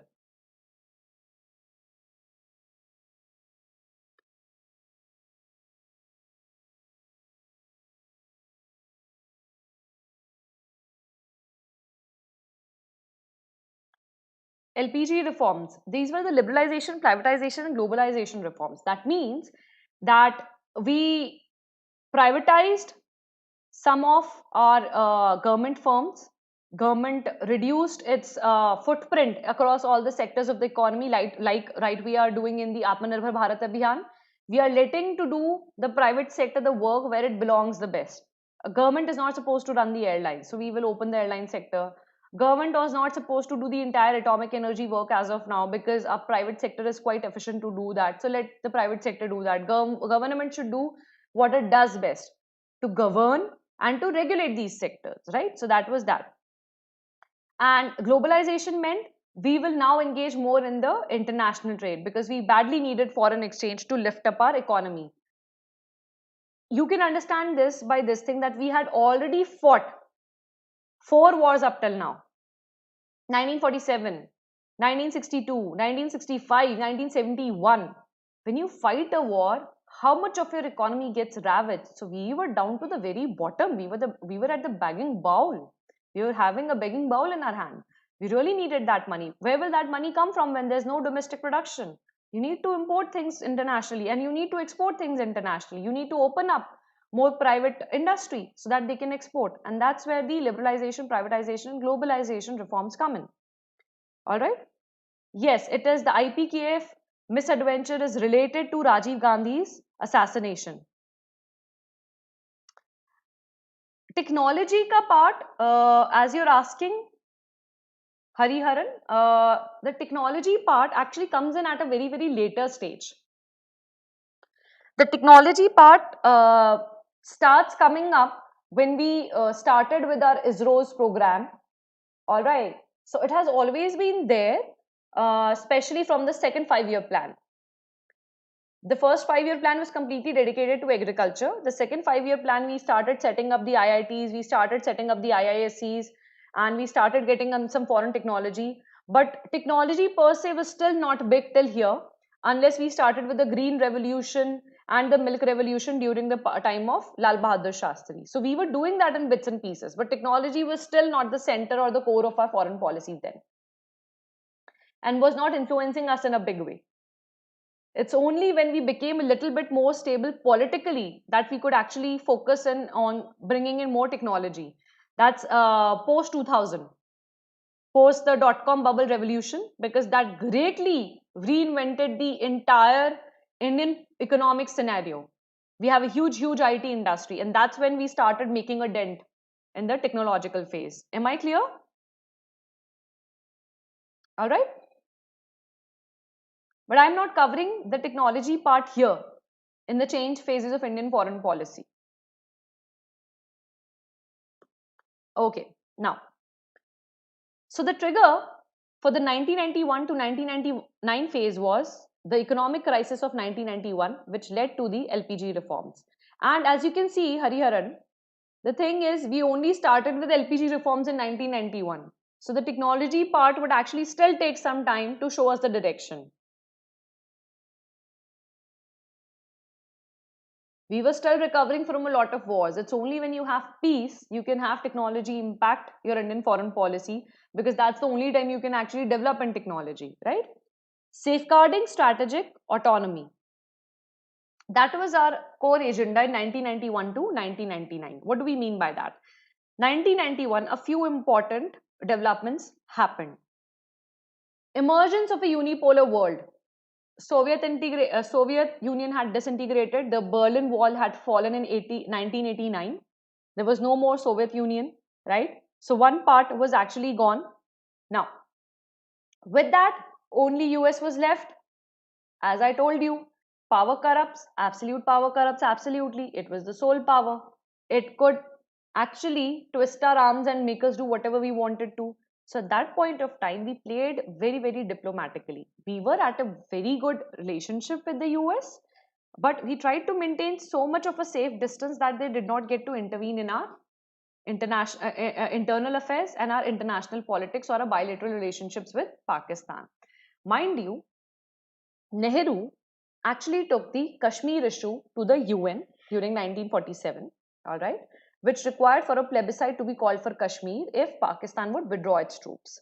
Now, US still now and China also keep telling us that, you promised then in 1947 to take the Kashmir issue to the UN. Now you can't tell it is a bilateral issue. But we have still maintained diplomatic silence on it, and we keep quietly showing off all the other people with our economic and now technological might that, look, it's our internal affair. We will like to deal with Pakistan on a bilateral part. And at times we keep throwing in this word that if you do not let us live in peace, we will also stop recognizing your one China policy, and we might do the same what you're trying to do us with Pakistan. All right. And China, whatever happens, doesn't want to lose a trade partner like India. They really export a lot of things to us, and they are one of our largest trade partners. Culturally, we are similar. On the economic level, we are not similar, but the developmental levels, the issues that we face as a common citizens are similar. The climate change issue, the trade issue with US, all those issues are similar to us as is with China. Now, at this point of time, we started radically rethinking India on a broad range of issues. We started giving our opinions on a broad range of issues. The optimism was gone. The security threat was gone. We were trying to build our own image. Now, this point of time, we also recognized the Look East policy that came during the time of Narasimha Rao, continued with the I.K. Gujral. Why? We had seen we had more in common with the Eastern powers than we had with the Western powers. Because of the geography, because of the distance, because of the difference in the developmental levels of the West and India, it is important for us to get in touch with our Eastern neighbors or our neighbors per se, because they will be the first one to come and help us rather than the Western powers. And the Western powers always, try to seek their own best interest at any given point of time. So, with that, we try to look east or to look at our eastern neighbors, Japan, Thailand, Myanmar, Indonesia, and our southeastern, closer southeastern regions. So, and we also made adjustments to the position in Israel. Till now, till Indira Gandhi's time, we were actually supporting the cause of the Palestinian people. Why? Similarly, because of the deep moral stature of Nehru's governance, Indira Gandhi was again Nehru's daughter. Rajiv Gandhi was Indira Gandhi's son. So the three in the family line thought similarly about the Israel-Palestinian issue. They thought that Israel was wrong and Palestine must be given the land that it so asked for, and they are a tormented people. A lot of wrong has been done to them. And but now, since we started viewing our foreign policy in a more pragmatic manner, we knew that Israel could really support us in giving us more weaponry. We required it for our security and in better technology, right? Irrigation technology, in training our security forces. Their Mossad force is one of the well-known intelligence agencies around the world. So, for the first time in the history of our country, we gave a full diplomatic, we upgraded the relations with Israel to a full diplomatic discourse. We started recognizing them. We were not entirely against Palestine, but we were not entirely against Israel also. We started balancing these two interests. And still now, we actually don't have a clear policy on Israel Palestine. And that is a cause of confusion to the entire international community and to us also. It's actually hampering our development. It's actually hampering our development right now. So we can't actually end up doing that. All right. Now, with that, let's come to the next part. Focused on securing its nuclear weapon option. What does that mean? It means that is the time we actually started working on securing nuclear weapons for ourselves.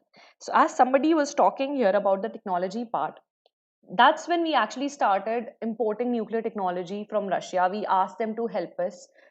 But to tell you, my friends, nobody supports a weak partner because nobody wants to take the responsibility of what they might use the technology for. And since till then, India has not shown its prowess of handling technology of this level, the nuclear weapon levels. So nobody wanted to support India. In fact, even when Russia tried to help India, US said that don't help India. We don't know about their credentials. They say they are a peace-loving country, but what if we give them this kind of technology and they end up abusing it because they have a very hostile neighborhood and we can't afford to have another war? That was one line of reasoning. The second line of reasoning is that all these export control regimes which control the technology, missile technology or the nuclear technology, they didn't want other nations to enter that arena because obviously what other power you would have over them? If all of us have nuclear power, if all of us have the same power, then you can't exert power over others, and instead of it being a unipolar world, it will become a multipolar world, right? With that, what did we do? Since nobody was giving us help, we again became atmanirbhar or self-dependent, and we conducted the 1998 very famous Pokhran test. At that point of time, India was safeguarding its strategic autonomy. What better way to safeguard your strategic autonomy than to become a nuclear power nation when nobody believes in you? All right, this happened, but this had its sore points. We were immediately slapped with sanctions from the US and from the rest of the nations. Even Russia stopped talking to us. They were all shocked. How did this happen? In fact, if you have watched the movie Pokhran, you can see that they were actually, there was intelligence from the Pakistani agencies which said that something is going on in India. The US should actually position its satellite on that Pokhran region of India and they should see what Indians are doing there. But we actually skipped it. We managed to do it underground and we finally became a declared nuclear power. We had finally arrived on the international stage. That doesn't end here. As much as we did that, this was done during the time again of our very, very beloved, huge national leader, Atal Bihari Vajpayee ji. This was done during his time. A lot of sanctions were slapped, but as you'll see progressively, India soon came out of these sanctions untethered. Why? Because even when a lot of countries actually applied their sanctions, but our economy was actually growing a lot during that time, and nobody wanted to miss out on a growing economy. So those sanctions didn't hold much water, and we weren't held back. So people were angry with us, it spoiled our credentials, but we still managed to come out because now we had gotten really good at diplomacy. We had some stalwarts, especially like Atal Bihari Vajpayee, who finally laid the groundwork of the NSG waiver, or the Nuclear Suppliers Group waiver, the deal which finally Manmohan Singh undertook in 2005, the highlight of his tenure during 2004 to 2009, one of the most brilliant years of UPA dispensation. But that was not all, my friends. If we are progressing, how can somebody else, our immediate neighbors, sit quietly? They can't see it. They were very scared. Okay, India finally got a nuclear power. That means they'll have power over us. Okay, let's do a war. And we had Kargil in 1999. And funnily enough, Kargil came as a shock to Atal Bihari Vajpayee, just like Indochina War came as a shock to Jawaharlal Nehru. Why? Because just before the Kargil War, we had a Lahore Declaration in February 1999. That means Atal Bihari had flagged off a bus to Lahore for friendship and peace to Pakistan. Pakistan also received it with a lot of fanfare. And Atal Bihari Vajpayee was trying to get into good terms with General Musharraf. They recognized his dictatorial rule and said that let's get into constructive engagement rather than aggression. Again, one of our principles of foreign policy that we follow with Pakistan, because war ultimately does not solve anything. But unfortunately for us, Pakistan didn't oblige, and in May 1919 they started incursioning on our Siachen glacier and other points in the Jammu and Kashmir region, the Ladakhi region, the Pakistan occupied Kashmir region, on the borders of the Pakistan occupied Kashmir region. So we had to finally intervene. We ended up winning the war in Kargil. And at that point of time, certain other security issues came to our notice, that there were chinks in our defense policy and we need to correct that. We need to have a chief of defense staff, which we now have, right? At that point of time, we won the war. And that was a strategic victory for India. It actually gave us our confidence back that yes, we can fight back. We had just done a lot. We were slapped with sanctions. We were suddenly, this was a covert war that was going on in Kargil. We were suddenly faced with a war. We actually ended up winning it. So it really raised the stature of our Prime Minister Atal Bihari Vajpayee, under whom we had won this war. It raised India's international stature, that we have never lost a war with our hostile neighbor Pakistan. Pakistan was put back into its place. It then finally withdrew. But again, the skirmishes keep going on. But that was our last war with Pakistan. Now Pakistan has changed tactics, so we'll be studying that in certain other security issues. Now, this was also the time when we generated enough economic growth to be of global interest. And that's why I said the sanctions could not pull us back. People knew it was a growing story and we need to be a part of it. Otherwise, we'll be left out of India and we won't be able to make money. So I'll tell you people, economic interest trump every other thing when it comes to foreign policy, and India has also understood it now. Now, let's come to our second, yes, the Samjhauta Express. Now, let's come to our second last phase of the Indian foreign policy. Between 2000 and 2013, India became a balancing power. Why? I'll tell you the transition. 1991 was the emergence of a unipolar world because Soviet Union had disintegrated. But China was quite not yet on the stage. China was still going. The 1980s developments, the 1978 reforms, economic reforms in China was still taking place, and it was still growing. But 20 years later, 10 years later, China was now on the world stage, a huge economic power, a huge defense power to contend with, and obviously a nuclear power. So what to do? India was then looked upon as a balancing power to the rise of China by both Russia and the US. We were already friends with Russia. In fact, in 2000, during the time of Atal Bihari Vajpayee, we signed a friendship treaty with Soviet again. We recognized India-Russia relations as a strategic partnership. So our level of engagement was laced with Russia. Russia is the only second nation with which we have defense talk also. Every once or twice a year, we have defense level talks also with Russia. There's a one-on-one meeting apart from the Ministry of External Affairs talks. So that was the standing we gave to Russia. US also started taking interest into us. Why? We were having a huge economic run. That's why the international economic crisis of 2008 could not affect us, because we were already running a growth rate of 9 to 10% during the NDA government. India was shining. That was their motto also in the later 2004 elections also. However, they finally failed to make it large. 2005, finally the NDA rule ended up in 2004, but they had built enough ammunition for the nuclear deal, India-US nuclear deal. So India-US nuclear deal was never a one-person thing. It was never the UPA thing only. The building blocks had been done by Atal Bihari Vajpayee. Manmohan Singh finally carried it off. Balancing power thing, because US did not want to miss out on the India growth story first. India wanted to counter China's power in the Asia Pacific region. So it actually used India as an agent in the Asia Pacific to counter China. And that's why US was supporting us. So the India-US deal finally fell through in 2005 when Manmohan Singh put his foot down, said if the left wants to go, they can go, but we will carry forward this. It, as insignificant as the deal seems, and we did not have major benefits coming out of it, but internationally it was a big signature, big Indian signature. Why?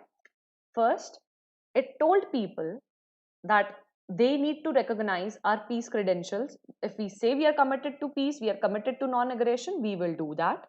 And USA, a superpower, recognizes that.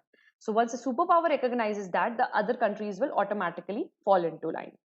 The second thing is that, yes, we are being considered as an opposing power to the China. It gave a very, very strong indication to China. Third, it actually told Pakistan that US, though it aligns with you every now and then for its missions in Afghanistan, but US is also aligning with us, and we know our way to negotiate with the superpowers of the day. So that was what we were doing at that point of time. And in fact, the India-US nuclear deal helped us in a very, very good instant, as I will tell you when we will discuss the 2014 onwards foreign policy, how the Indian-US nuclear deal helped us technologically a lot. As was we were doing the India nucleus US deal, we were building our friendships with Soviet Russia. You see, we are balancing all the foreign powers. We did not leave China behind. This time we did not do the mistake. We started to find common cause with China. That was the climate change and the trade issues that it had with the US. We started to talk China about the common issues. We said, okay, leave aside the border issue, leave aside the conflicts that we have had with you. Let's look at the common point, because we both are Asian powers and we need to stay together. We cannot have again divide and rule inside our Asia Pacific territory. We need to maintain the Asia Pacific territory. What was India's reason behind this? India's reason behind this was we maintain a very strong position in the Indian subcontinent and we do not want to let it go. So if we actually let go of the Chinese bonhomie, we might lose our status as a prominent power in the Indian subcontinent. We didn't want to do that. And we had also learned it the hard way. We had burnt our hands a few times that it is better not to align with anyone, but to align with everyone. Multilateralism always rules the day. We will always have somebody to go back to. So we actually started spreading our eggs in all the baskets at the same time. So even if one party doesn't support us, there will be 2 or 3 other parties to support us. We consolidated our ties further with Russia and actually came up with BRICS during this time. The Brazil, Russia, India, China, South Africa Forum. It's a very, very strong forum in these times because these are all developed and developing nations with a huge chunk of world's population and a huge contribution to the world economy. And they are all potential superpowers. Not Russia though, but it's still, this was the time when Russia emerged as a strong power, if not a superpower, but a power to reckon to. And you can see even in the Edward Snowden case, when the WikiLeaks thing happened, that person was from US. He went to Russia for political asylum, and it was only Russia that could have given him the political assignment he wanted. And he's living peacefully there in Russia right now. You can go and Google Edward Snowden if you want to know more. Okay.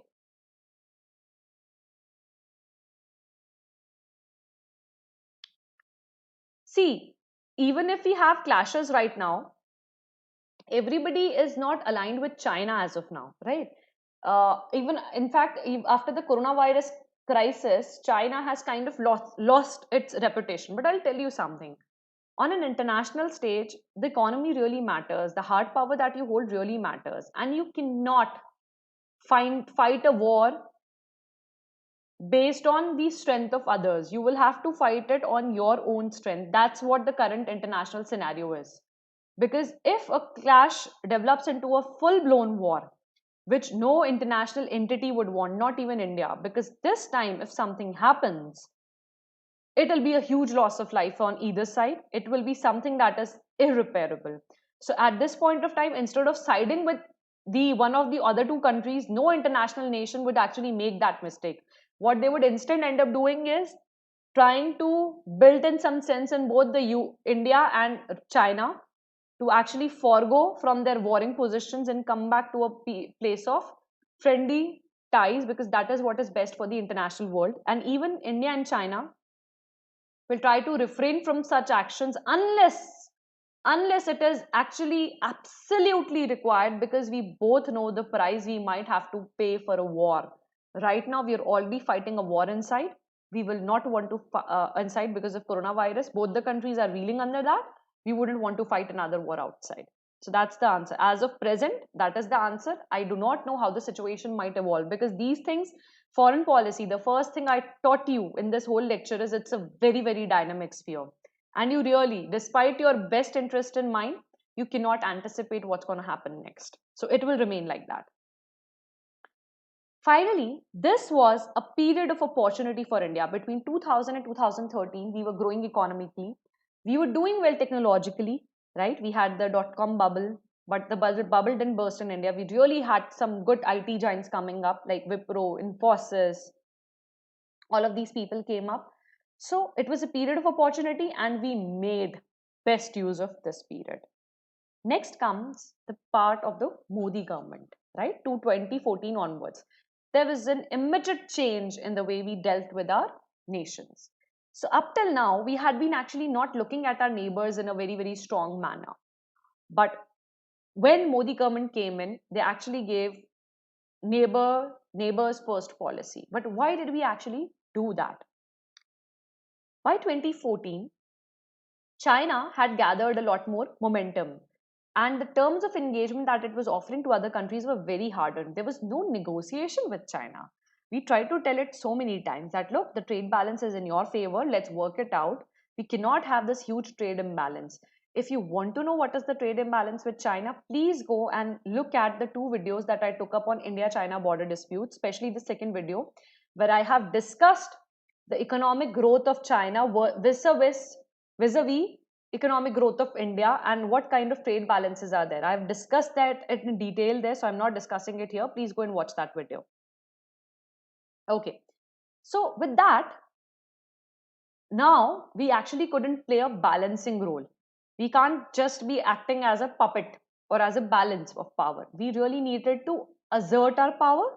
We couldn't do it directly because we won't go into a fight. How to assert our power? Do what China is doing. What was China doing? Engaging with every nation on the planet and trying to bring it on its own side through its hard power, through its money power. We try to do the same, engaging on all the nations of the planet, trying to bring them to our side, explaining them our point of view by our soft power, by sometimes money. So it's called what Chanakya said, Sam, Dam, Dand, Bhed. Money, punishment, secret treaties, all right, and politics. We are trying to use all four of them to bring the world more inclined towards us, to actually listen to us, to listen to our point of views, vis-a-vis all the border disputes, vis-a-vis our international concerns, right? So no more a balancing power, but a very, very energetic engagement with the rest of the world. Now there is another query that has come up.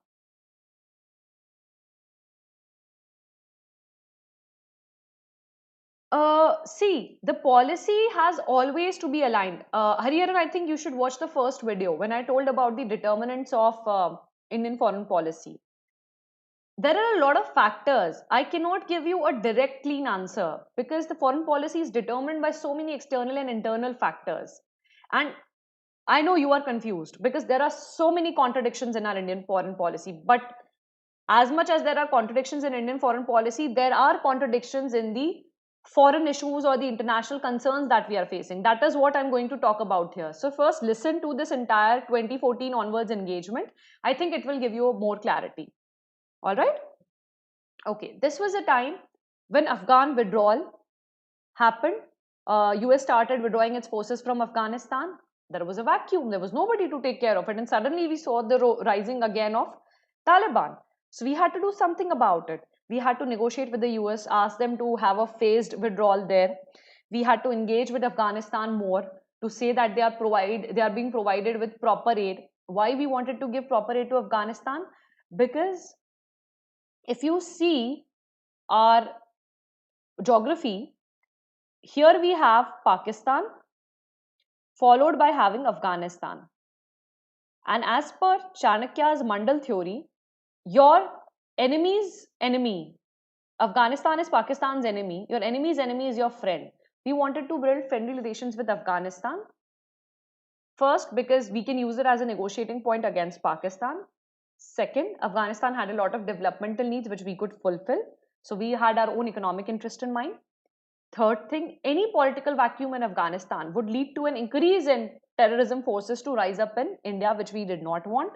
And fourth thing, Afghanistan gave us entry into the Central Asian republics with which we have been wanting to open our foreign relations with. Great.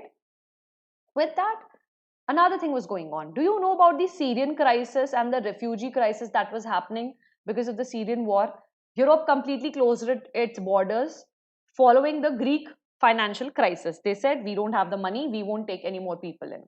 With all these nations looking inside, US withdrawing from Afghanistan, we don't have anything to do with the world now, we will just take care of our own interests now. European protectionism. It looked like now multipolarism or multi-dimensional polity was now completely upon our shoulders to take care of. And we took a good care of it. So that's when we entered a world of convergences and issue-based arrangements. That means that instead of blindly supporting a nation on everything or blindly opposing a nation on everything, we finally decided that on certain issues we'll support certain countries, on certain other issues we'll oppose them.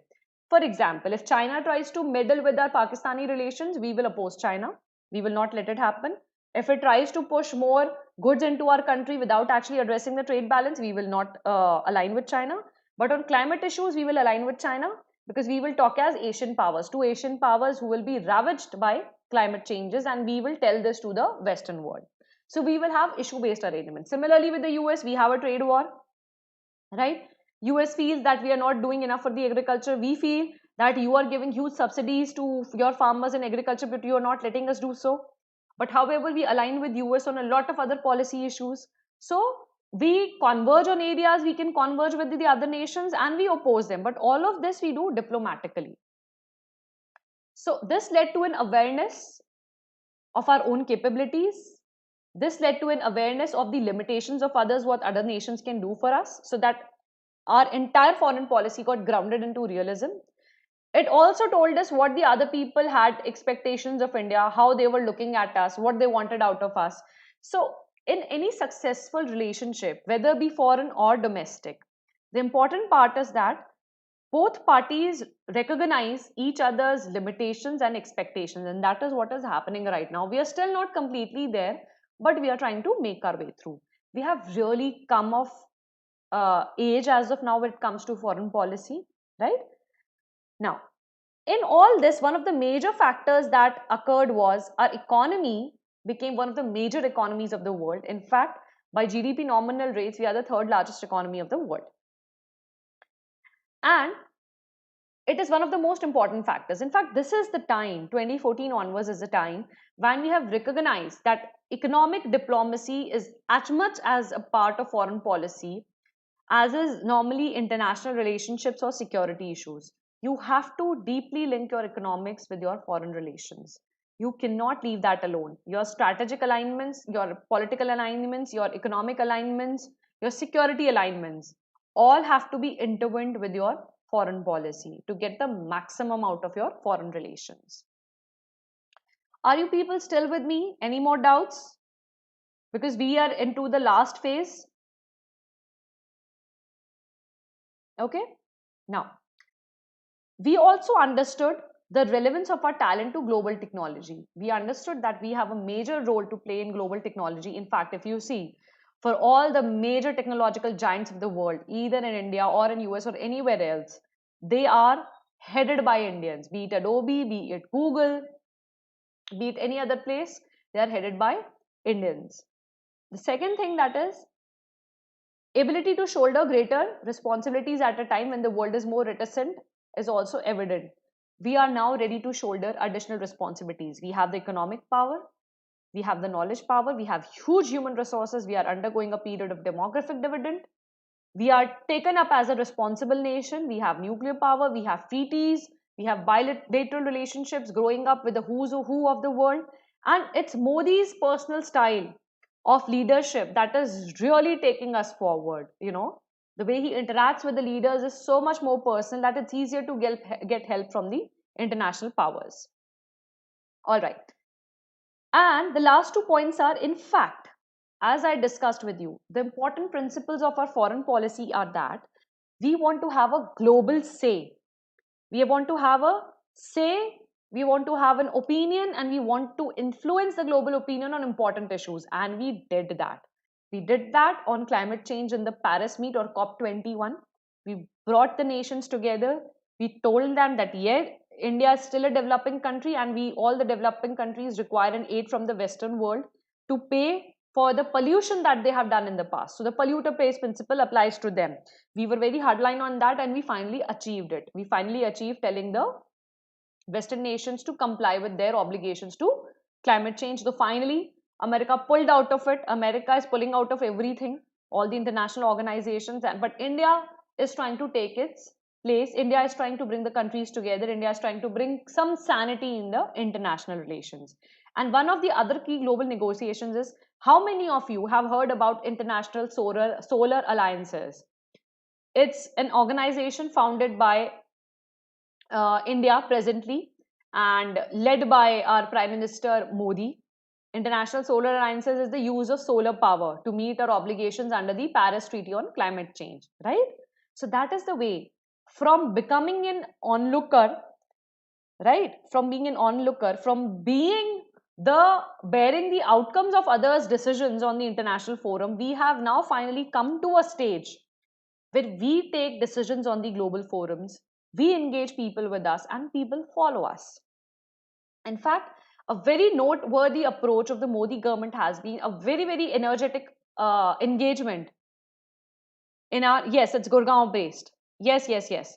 So, a very, very noteworthy approach has been our extending our helping hand in our neighborhood, our extending of our foreign policy to our neighborhood, putting our neighborhood first, loving our neighbors, the first that we are trying to do. With that, I would also like to point out that during Modi's time, not only are we doing all these things in the international arena, right? The neighborhood, the other things that we are trying to navigate are also very important. The defense and security ties. We have taken our defense engagements to the next level. We have taken our technology engagements to the next level. So we are engaging very energetically with all the nations around the world. So this is the 6th phase of our Indian foreign policy.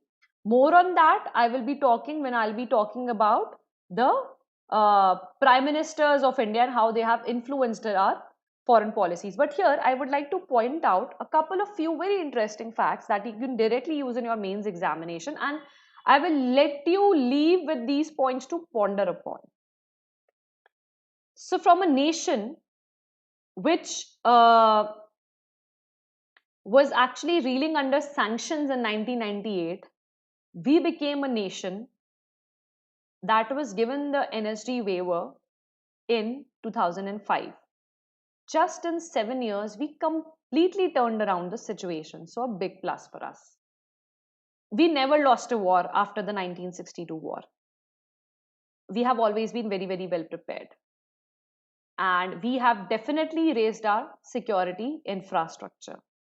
From being a ship to mouth country, we have come a long way that we can actually export grains to other countries even during the coronavirus times. And not just grains, but also export medicines. In both the important terms, we not only exported hydroxychloroquine to the US, but also the dexamethasone drug that was recently cleared in the recovery trial. We also manufactured it in a big way and already exported to more than 107 countries around the world. And we manufactured the drug on a very, very limited price base of less than 30 paise per tablet. That means less than 3 rupees per 10 tablets. So that is how we are actually spreading our soft power. But since we recognized soft power is not enough, as in the initial phases of our foreign policy, we have also started to make ourselves a very hard power.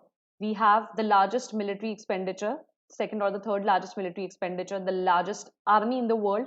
So we are trying to strengthen that also. With that, I would like to close for today. And then tomorrow onwards, tomorrow at 10 a.m., we will be discussing the influence by the PMs in our foreign policy, wherein I will be talking about the important milestones in Indian foreign policy as per the prime ministers of those times: Jawaharlal Nehru, Lal Bahadur Shastri, Indira Gandhi, Atal Bihari Vajpayee, Inder Kumar Gujral, Manmohan Singh, and finally Narendra Modi.